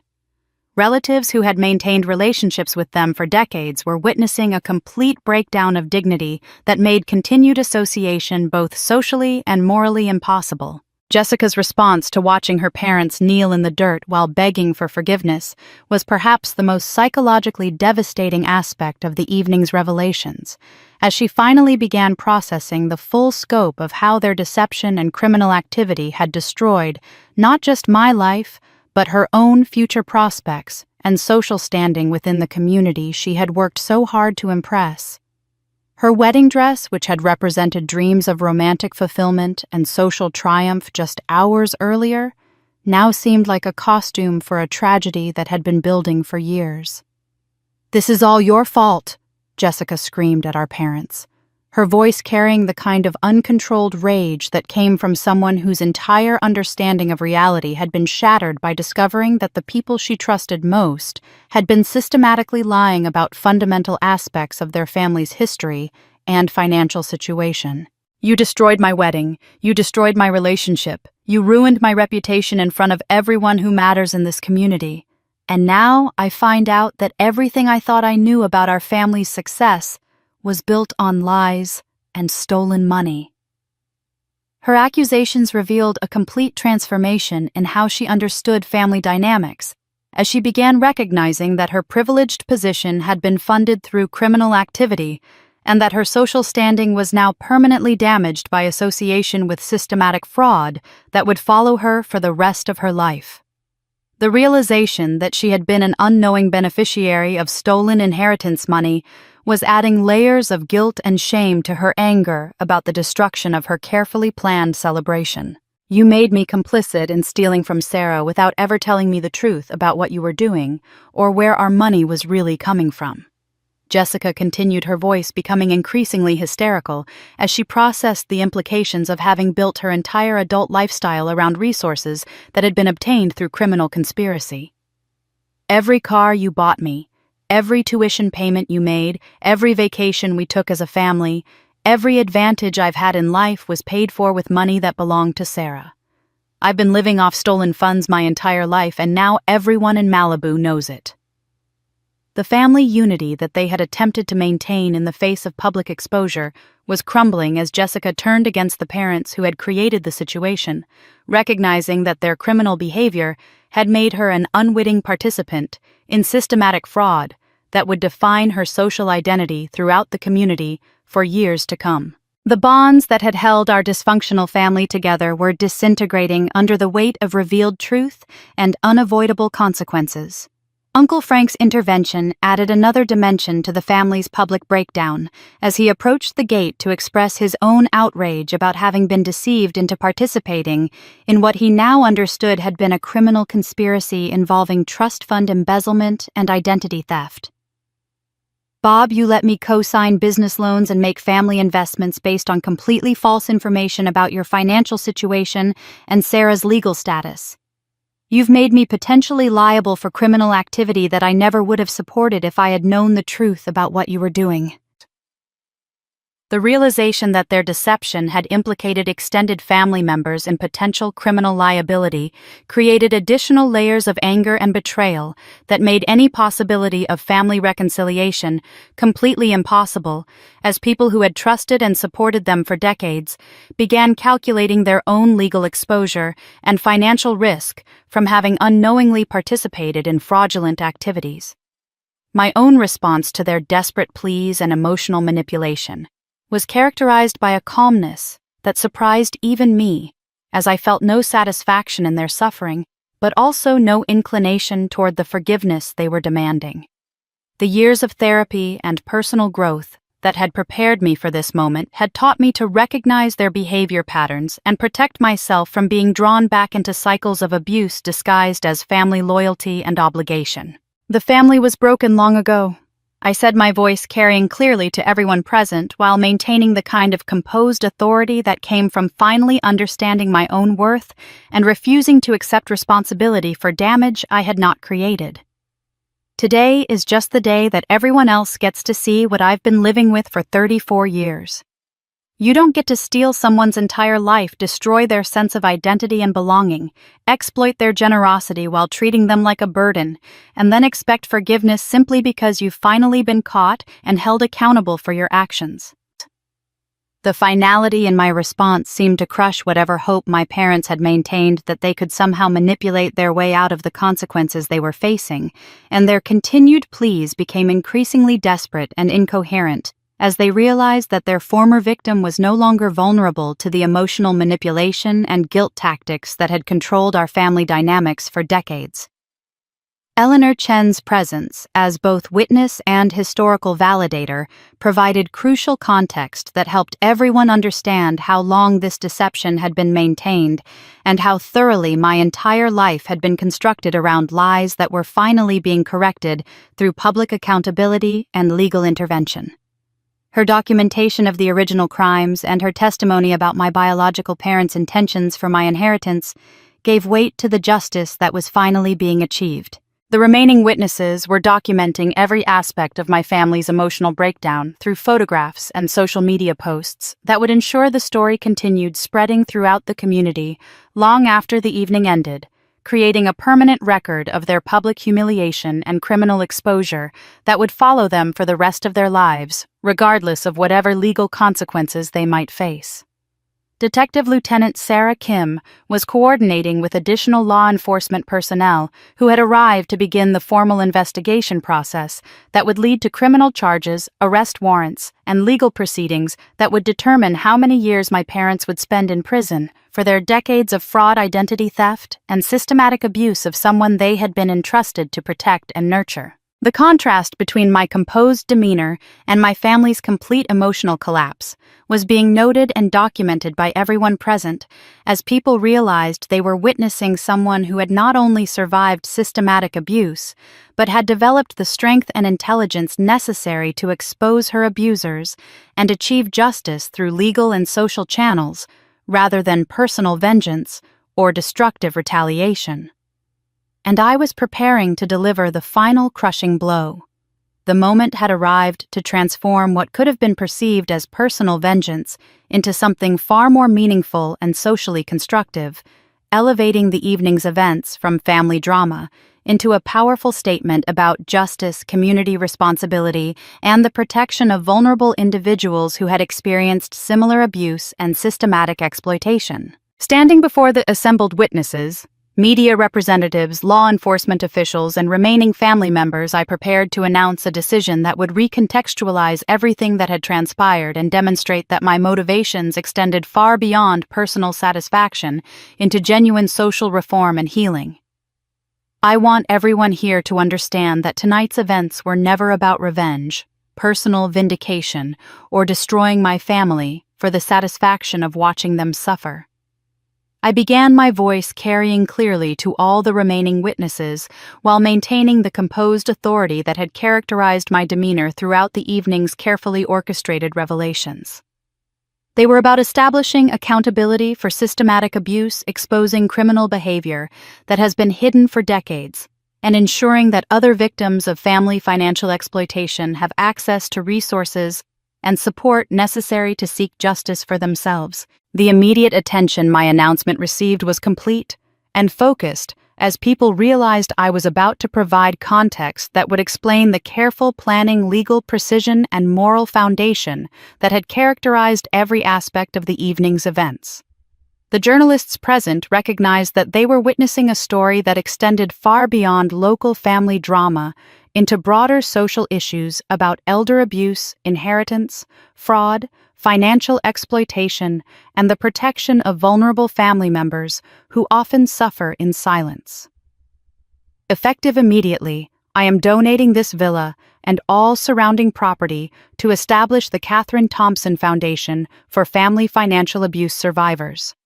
I continued referencing my biological mother's name while announcing a decision that would transform the site of my family's humiliation into a permanent resource for other victims of similar crimes and systematic exploitation. The foundation will provide comprehensive legal assistance, temporary housing, financial counseling, and emotional support for women and men who have been exploited, manipulated, or defrauded by family members who violated their trust and stole their resources. The impact of my announcement on the assembled crowd was immediate and profound, as people began processing the implications of learning that the property at the center of the evening's conflicts would be dedicated to helping other victims of family abuse, rather than remaining as my personal residence or being sold for profit.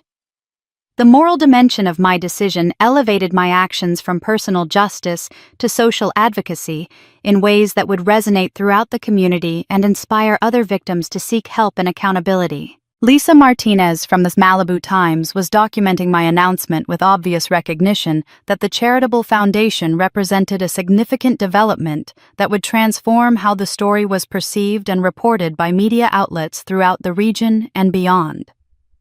The combination of family fraud exposure, criminal prosecution, and charitable response would create exactly the kind of complex human interest story that generated extensive coverage, community discussion, and social change initiatives.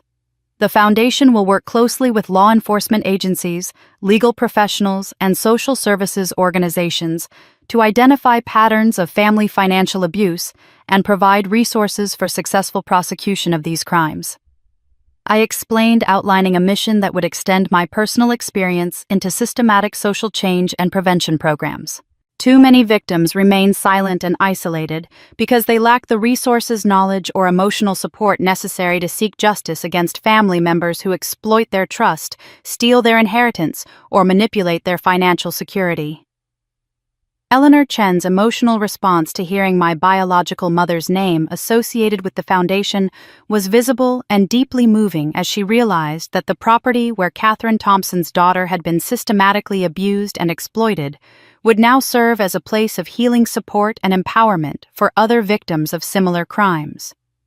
Her presence provided historical continuity that connected my current advocacy work to the family legacy that had been stolen from me decades earlier. The reaction from my extended family members was a mixture of shame, recognition, and grudging respect, as they realized that my response to decades of abuse was not bitterness, isolation, or destructive revenge, but a commitment to protecting other people who might experience similar exploitation while building something positive from the pain that had been inflicted on me. The contrast between my constructive response and my parents' destructive behavior was becoming increasingly apparent to everyone present. Detective Lieutenant Sarah Kim's professional assessment of the foundation announcement was clearly positive, as she recognized that the organization would serve as a valuable resource for law enforcement agencies investigating complex family financial crimes, while providing advocacy and support for victims who often struggled to navigate the legal system alone. Her expression suggested appreciation for an initiative that would strengthen criminal justice efforts while addressing the emotional and practical needs of abuse survivors. The foundation will also establish educational programs to help families recognize warning signs of financial exploitation and provide training for legal professionals, social workers, and law enforcement personnel who work with victims of family abuse. I continued describing initiatives that would address both prevention and response to crimes that often remained hidden within families for years or decades before being exposed. The social media response to my charitable announcement was immediate and overwhelmingly supportive as people shared information about the foundation, with comments praising my transformation of personal trauma into community service and social advocacy. The contrast between my constructive response to systematic abuse and my family's criminal behavior was generating exactly the kind of positive publicity that would help the foundation attract donors, volunteers, and professional supporters committed to its mission. County Supervisor James Whitman approached the gate to express his personal and professional support for the Foundation's mission, recognizing its potential value in addressing family financial abuse throughout the region, while providing a model for similar initiatives in other communities. His endorsement would provide political legitimacy and potential government funding opportunities for the Foundation's work with law enforcement and social services agencies. The villa will be renovated to include counseling facilities, legal consultation offices, temporary housing for victims who need safe refuge while pursuing justice, and educational spaces for community workshops about financial abuse prevention. I explained, describing plans that would transform the property from a private residence into a comprehensive resource center for family abuse survivors and prevention education. The most satisfying aspect of announcing the foundation was observing how completely it reframed the evening's narrative from personal revenge story to social justice advocacy, transforming me from someone who had destroyed a family celebration into someone who had exposed criminal behavior while creating lasting resources to help other victims achieve justice and healing. The moral authority that came from channeling personal pain into community service was undeniable and inspiring to everyone present.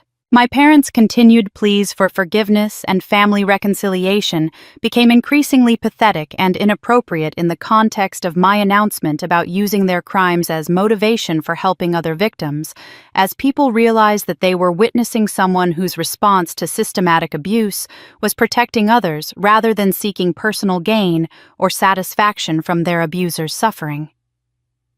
The foundation will maintain a legal advocacy program that provides pro bono representation for victims who cannot afford attorneys, along with a financial recovery program that helps survivors reclaim stolen assets and rebuild their economic security. I added, describing services that would address the practical barriers that often prevented abuse victims from seeking justice or achieving independence from exploitative family relationships. The documentation and media coverage of the foundation announcement would ensure that the story continued generating positive attention for victim advocacy and family abuse prevention long after my parents' legal proceedings concluded, creating a lasting legacy that honored my biological parents' memory while serving people who had experienced similar exploitation and manipulation. The transformation of my villa from the site of family fraud and systematic abuse into the headquarters for an organization dedicated to preventing similar crimes represented exactly the kind of poetic justice that would resonate with community members and inspire other victims to seek help and accountability for their own situations while building stronger support networks for abuse survivors. But they had no idea I had one more secret. The final revelation that would demonstrate the true scope of my strategic planning and financial independence came as I stood before the assembled witnesses, having just announced my charitable intentions, while my family knelt in the gravel pleading for forgiveness they would never receive. The moment had arrived to share the secret that would show everyone present that my victory was not just moral and legal, but also practical and complete in ways that ensured my future prosperity and happiness far exceeded anything my family had ever provided or could ever take away from me. What none of you know. I began, my voice carrying the confident satisfaction of someone who had planned every detail of this evening with precision that extended far beyond the immediate satisfaction of exposing family fraud, is that I purchased a second property 18 months ago, long before any of tonight's events were set in motion. The villa you see behind me, while beautiful and meaningful, was never my only home or my primary residence. The immediate reaction from the crowd was a mixture of surprise and growing admiration as people began processing the implications of learning that my charitable donation represented strategic planning rather than financial sacrifice, and that my actions throughout the evening had been motivated by abundance rather than desperation or revenge-driven destruction of my own security and stability. The new property is a 7-bedroom estate in Montecito, situated on 12 acres with ocean views that surpass anything visible from this location. I continued, describing a home that represented not just upgrade in luxury and space, but a complete transformation in my relationship to wealth, property, and personal autonomy. I've been living there quietly for the past year while maintaining this villa as my official address for exactly the purpose it served tonight. The strategic brilliance of maintaining 2 residences while using one as the stage for my family's exposure was becoming apparent to everyone present, as they realized that my willingness to donate the Malibu villa stemmed from having already secured superior living arrangements that my family had never known existed. The depth of my planning and the extent of my resources were revealing themselves as far more sophisticated than anyone had imagined. Eleanor Chen's expression showed particular appreciation for the completeness of my preparation and protection, as she recognized that my biological parents' stolen inheritance had been more than recovered through my own professional success and careful financial planning. Her smile suggested pride in watching the orphaned child she had helped protect finally achieve not just justice, but prosperity that honored her parents' memory and provided security for her future. The Montecito estate includes a wine cellar, art studio, library, and guest quarters that will serve as my private residence while I oversee the Catherine Thompson Foundation's operations from the Malibu property. I explained outlining a life plan that combined personal luxury with meaningful social work in ways that would provide both comfort and purpose for years to come. I'll be able to maintain my privacy and peace while remaining actively involved in helping other victims of family financial abuse. The contrast between my careful planning and my family's improvised crisis management was becoming increasingly stark as people realized that while they had been scheming to exploit my resources and manipulate my emotions, I had been building an independent life that made their approval or support completely irrelevant to my happiness and security. Their decades of emotional manipulation had been rendered powerless by my financial independence and strategic thinking. James Morrison's professional assessment of my real estate portfolio was clearly impressed, as he recognized that my property holdings represented substantial wealth accumulation that demonstrated both financial acumen and long-term planning capabilities that contradicted any narrative about my being vulnerable to family manipulation or dependent on their approval for my well-being and success. The social media response to my revelation about the Montecito estate was immediate and enthusiastic, as people shared information about my success story, with comments praising my strategic intelligence and financial independence. The narrative was completing its transformation from family drama to inspirational story about someone who had overcome systematic abuse to achieve prosperity and use her success to help other victims. The Montecito property was purchased entirely with my own earnings and investments, with no financial assistance or co-signing from any family members. I added, emphasizing the complete independence that characterized my current life and future plans. Every aspect of my new home reflects my own choices, taste, and vision for my life, without any compromises or accommodations for people who never valued my happiness or respected my autonomy. The description of my independent success was particularly meaningful for the women present who had experienced their own struggles with family dynamics and financial autonomy, as they recognized in my story a model for how professional achievement and careful planning could provide the foundation for complete independence from toxic family relationships. My parents' continued pleas for reconciliation became increasingly pathetic in the context of learning that I had already built a new life that exceeded anything they could offer or threaten to take away from me. Their assumption that I needed their approval or inclusion in family activities was being revealed as completely delusional based on outdated perceptions of my vulnerability and dependence. Detective Lieutenant Sarah Kim's professional interest in my financial independence was clearly positive, as she recognized that my success story provided a powerful example of how abuse victims could achieve justice and prosperity through legal channels and personal determination, rather than remaining trapped in cycles of manipulation and exploitation. The interior design of the Montecito estate reflects influences from my travels throughout Europe and Asia over the past 2 years, trips that provided perspective on how much of the world exists beyond the narrow social circles and family dynamics that once defined my entire reality. I continued describing experiences that demonstrated how completely I had moved beyond the limitations that my family had tried to impose on my understanding of what was possible for my life.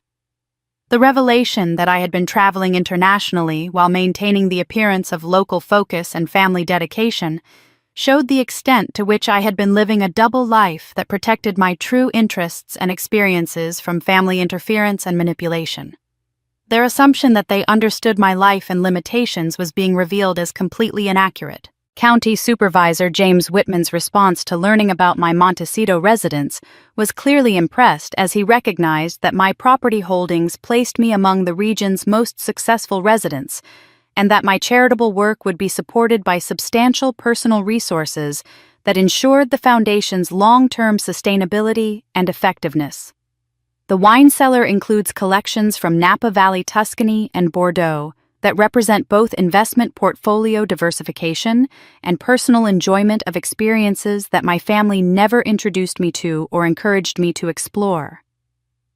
I explained, describing a lifestyle that demonstrated complete transformation from the constrained existence they had tried to maintain as my normal reality. The library in my new home contained first edition literature art books and philosophy texts that reflected intellectual interests I had been developing independently, while my family remained focused on shallow social status and material acquisition that now seemed pathetic in comparison to the depth and sophistication of my actual interests and capabilities. The guest quarters were designed to accommodate visits from friends and colleagues I had met through professional networking and travel experiences, relationships that were built on mutual respect and shared interests, rather than the obligation and manipulation that had characterized my family interactions for decades. That was when I received a letter. The letter arrived at exactly the moment when the evening's revelations had reached their crescendo, delivered by a courier who had been waiting in the shadows for the precise timing that would maximize the emotional impact of what would prove to be the final piece of my family's story. Eleanor Chen approached me with an envelope that bore the elegant handwriting of my biological grandmother Catherine's mother, whom I had never known existed until this moment, but whose presence in my life was about to be revealed as both profound and enduring. This letter was written by your grandmother, Margaret Catherine Sullivan, 3 years ago, when she learned that Eleanor had finally located you and confirmed your identity. Eleanor explained, her voice carrying the weight of someone who had been entrusted with delivering a message that would complete the circle of justice and love that had been broken so many decades earlier. She passed away last winter, but she made me promise to deliver this to you at exactly the right moment when you had finally claimed your rightful place in the world and achieved the justice that your parents would have wanted for you. The envelope was made of heavy cream paper with my name written in the kind of careful script that belonged to someone who understood the importance of this communication and had taken great care to ensure that every word would convey the depth of emotion and pride that distance and deception had prevented her from sharing during her lifetime. The weight of the letter in my hands felt substantial, suggesting contents that extended beyond simple greeting into something more comprehensive and meaningful. As I opened the envelope in front of the assembled witnesses, the silence that fell over the remaining crowd was complete and respectful as people recognized that they were about to witness the conclusion of a story that had transformed from family drama into something approaching literary tragedy and redemption. The media representatives understood that this moment would provide the emotional resolution that would make their coverage of the evening's events resonate with readers who were seeking hope and healing in their own complicated family relationships.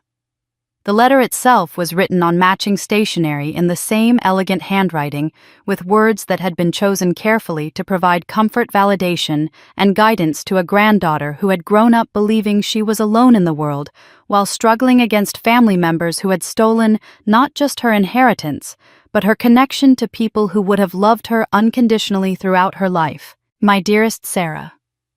The letter began. I have spent the last 15 years of my life searching for you through private investigators and legal channels, hoping to reconnect with my daughter Catherine's child and ensure that you receive the love and support that your parents intended you to have throughout your life.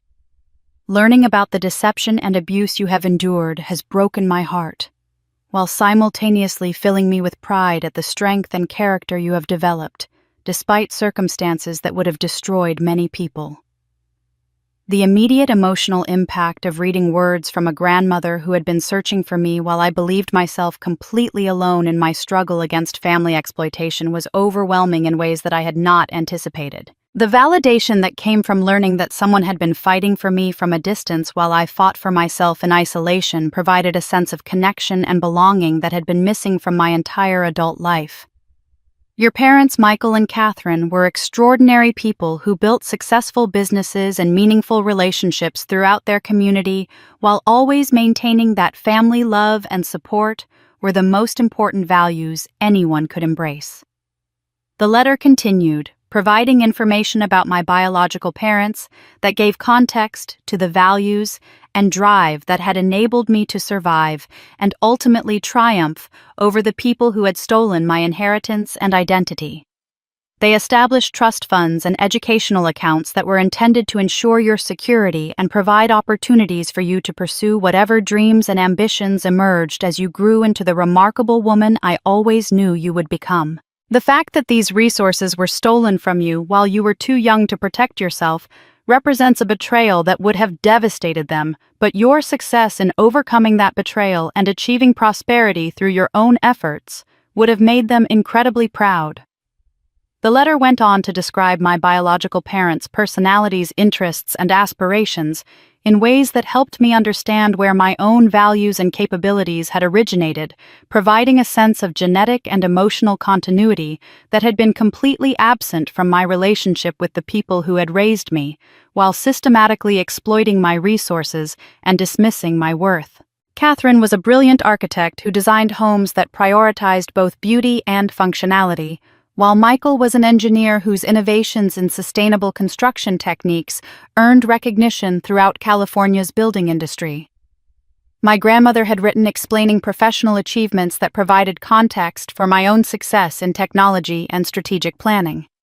They would have been fascinated by your career accomplishments and impressed by the sophisticated planning that enabled you to achieve justice while protecting your own interests and security. The most emotionally powerful section of the letter addressed the isolation and self-doubt that had characterized my experience growing up in a family that had systematically undermined my confidence while exploiting my generosity and financial contributions to their lifestyle and Jessica's opportunities. You are never alone, my dear granddaughter, and you never have been alone even during the darkest periods of your struggle against people who should have protected and supported you. My grandmother had written in words that seemed to address directly the loneliness and confusion that had motivated so many of my attempts to earn love from people who were incapable of genuine affection.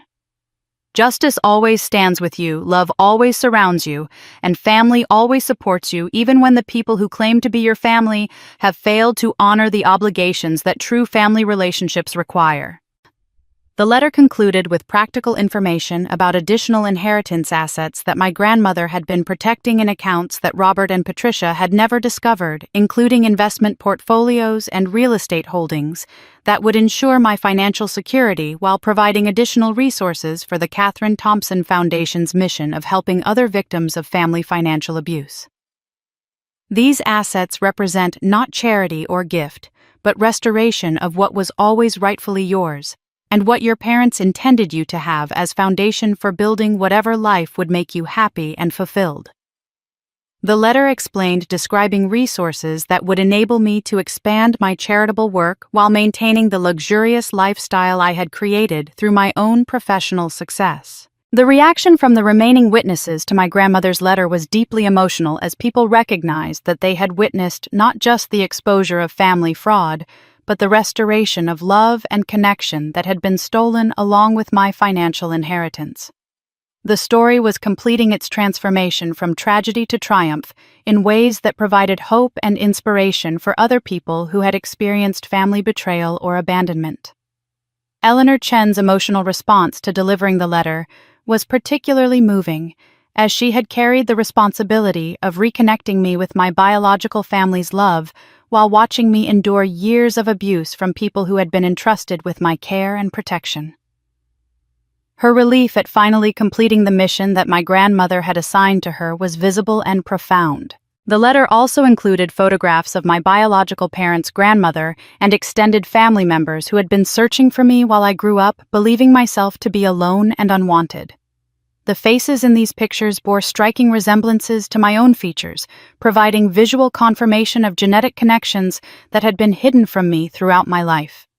My parents' continued pleas for forgiveness and family reconciliation became completely irrelevant in the context of learning that I had always belonged to a family that valued and loved me even from a distance, and that the abuse I had endured represented betrayal, not just of trust, but of sacred obligations to protect and nurture the child they had been entrusted to raise with love and integrity. The evening's events had reached their perfect conclusion with the restoration of family love and the promise of continued support from people who understood my worth and would celebrate my success rather than exploiting my generosity while undermining my confidence and security. And I knew that my story was just beginning. 3 months later, I stood on the private beach of my Montecito estate as the sun began its descent toward the Pacific horizon, painting the sky in shades of gold and crimson that seemed to celebrate the complete transformation my life had undergone since that unforgettable evening when justice had finally prevailed over decades of systematic abuse and exploitation. The waves that crashed gently against the pristine sand below my clifftop property carried with them a sense of peace and closure that I had never imagined possible during the years when I believed that my worth was determined by my family's approval and that love could be earned through endless accommodation of their demands. The contrast between my current emotional state and the anxiety that had characterized my existence throughout my 20s and early 30s was so profound that it sometimes felt like I was living someone else's life, inhabiting a reality where my needs and happiness were prioritized rather than dismissed, where my success was celebrated rather than minimized, and where my future was defined by possibilities rather than obligations to people who had never valued my contributions or respected my autonomy. The Katherine Thompson Foundation had exceeded every expectation I had established when I announced its creation during that dramatic evening at the Malibu Villa, with donations and volunteer commitments pouring in from throughout California and beyond, as people responded to a mission that resonated with their own experiences of family dysfunction and financial exploitation.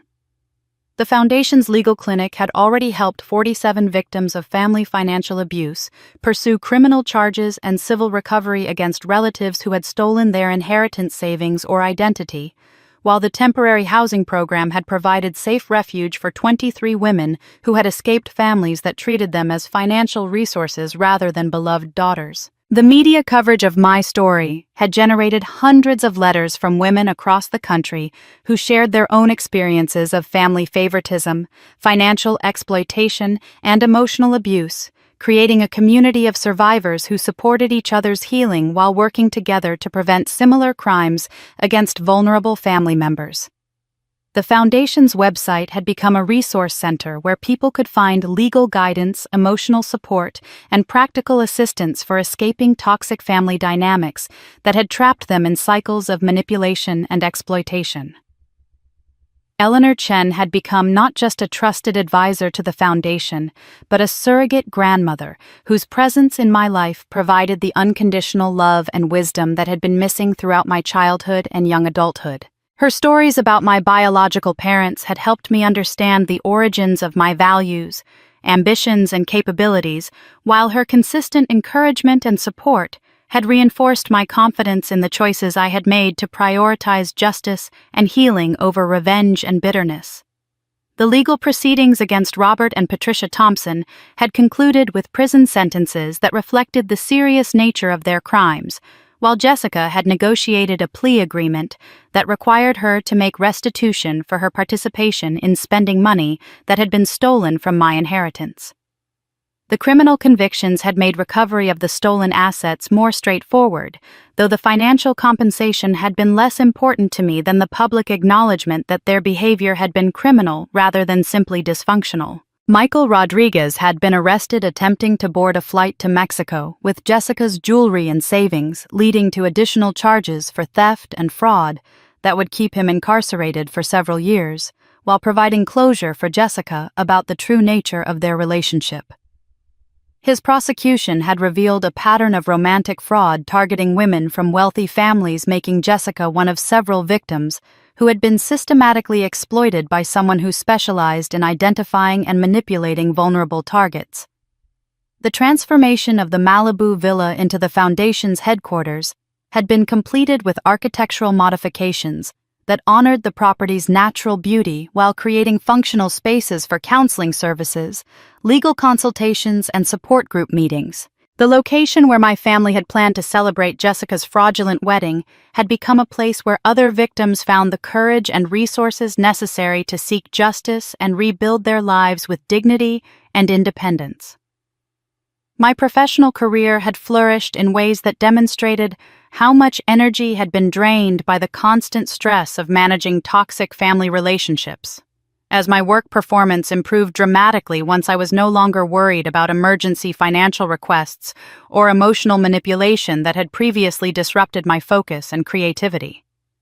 The promotion to senior architect that I had received 6 weeks after the foundation's establishment had come with recognition that my leadership capabilities had been consistently underutilized during the years when family crisis management had absorbed so much of my attention and emotional resources. The social connections I had developed through foundation work and community involvement had introduced me to people who valued authenticity, compassion, and justice rather than social status, financial resources, or family connections, creating friendships that were based on mutual respect and shared values rather than obligation or manipulation. The dinner parties and cultural events I now attended were characterized by intellectual stimulation and genuine care, rather than the competitive dynamics that had defined my family's social gatherings. The romantic relationship that had developed with David Martinez, an attorney who specialized in elder abuse cases and had volunteered his services to the foundation, was built on the kind of equality and mutual support that I had never experienced during my years of trying to earn love from people who were incapable of genuine affection. Our partnership was characterized by encouragement of each other's professional goals, celebration of individual achievements, and shared commitment to social justice work that made both of our lives more meaningful and fulfilling. The interior design of my Montecito estate reflected my personal taste and interests rather than compromises with family members who had different aesthetic preferences or financial limitations, creating living spaces that felt truly mine in ways that the Malibu villa never had, despite being purchased entirely with my own earnings. The art collection I had been building included works by emerging artists whose creativity and vision inspired my own continued growth and self-discovery. The wine cellar had become a place where I entertained friends and colleagues who appreciated both the quality of the vintages and the stories behind their selection, sharing meals and conversations that enriched my understanding of the world, while providing the kind of intellectual and emotional stimulation that had been absent from family gatherings where my contributions were dismissed or ignored. The guest quarters had hosted visits from other foundation donors and volunteers who had become genuine friends, along with family abuse survivors who needed temporary refuge while pursuing legal action against their own exploitative relatives, creating a sense of purpose and community that made every day feel meaningful rather than simply obligatory. Standing on this beach, watching the sunset paint the ocean in colors that seemed to celebrate freedom and possibility, I reflected on how completely my understanding of family love and success had been transformed by the courage to finally stop accepting unacceptable treatment and demand the respect and consideration that every person deserves from the people who claim to love them. The message that had emerged from my experience was one that I shared with every foundation client and every woman who contacted us, seeking guidance about her own family situation. It is never too late to stand up for justice, never too late to demand better treatment, never too late to walk away from people who exploit your kindness while offering nothing but criticism and manipulation in return. The journey from victim to survivor to advocate had taught me that real strength comes not from enduring abuse, but from refusing to accept it, that genuine love supports rather than exploits, and that family relationships should provide security and encouragement rather than anxiety and financial drain. As I turned away from the ocean and walked toward my estate, leaving behind the last traces of doubt about whether I had made the right choices in exposing my family's crimes and building a new life based on authenticity rather than accommodation, I felt complete confidence that the path I had chosen was leading toward continued growth, happiness, and meaningful contribution to making the world safer for other people who deserved better than they were receiving from families who had forgotten what love actually means. And that was the day I knew I had truly won. Sarah's story proves that it's never too late to stand up for yourself and demand the respect you deserve. From a woman who spent 34 years being treated as her family's personal ATM to becoming a powerful advocate for abuse survivors, Her journey shows us that justice is possible when we find the courage to stop accepting unacceptable treatment. The Katherine Thompson Foundation continues to help hundreds of family abuse survivors every year, providing legal assistance, safe housing, and the support needed to escape toxic relationships and rebuild independent lives. Sarah's villa, once the site of her family's cruelest betrayal, now serves as a beacon of hope for people who thought they had nowhere to turn. Her parents served 6 years in federal prison for inheritance fraud and identity theft, while Jessica rebuilt her life away from the social circles that had witnessed her humiliation. Michael Rodriguez was convicted of romantic fraud and received additional sentences for his pattern of targeting vulnerable women from wealthy families. But perhaps the most powerful part of Sarah's story is how she transformed decades of pain into a mission that protects others. She didn't just survive her family's abuse, she used it to create something meaningful that continues changing lives every single day. What do you think about Sarah's approach to dealing with family betrayal? Have you or someone you know experienced similar treatment from relatives who were supposed to love and support you? Share your thoughts in the comments below because your story might inspire someone else who needs to hear that they're not alone and that justice is possible. If Sarah's journey resonated with you, please subscribe to our channel and hit that notification bell so you never miss stories about people who found the strength to transform their pain into power. We share real stories about ordinary people who discovered extraordinary courage when they decided they deserved better treatment from the people in their lives. Remember, family isn't just about blood relationships. It's about the people who truly value and support you. Sometimes the bravest thing you can do is walk away from people who claim to love you, but consistently treat you as if your feelings and needs don't matter. Drop a comment and let us know what you would have done in Sarah's situation. Would you have exposed your family's crimes so publicly, or would you have handled the situation differently? Your perspective could help someone else who's struggling with similar family dynamics and wondering what options they have for protecting themselves. Don't forget to like this video if Sarah's story moved you, and share it with anyone who might need to hear that it's possible to overcome family abuse and build a life filled with genuine love and respect. Together we can help more people recognize that they deserve better and have the power to create positive change in their lives and communities.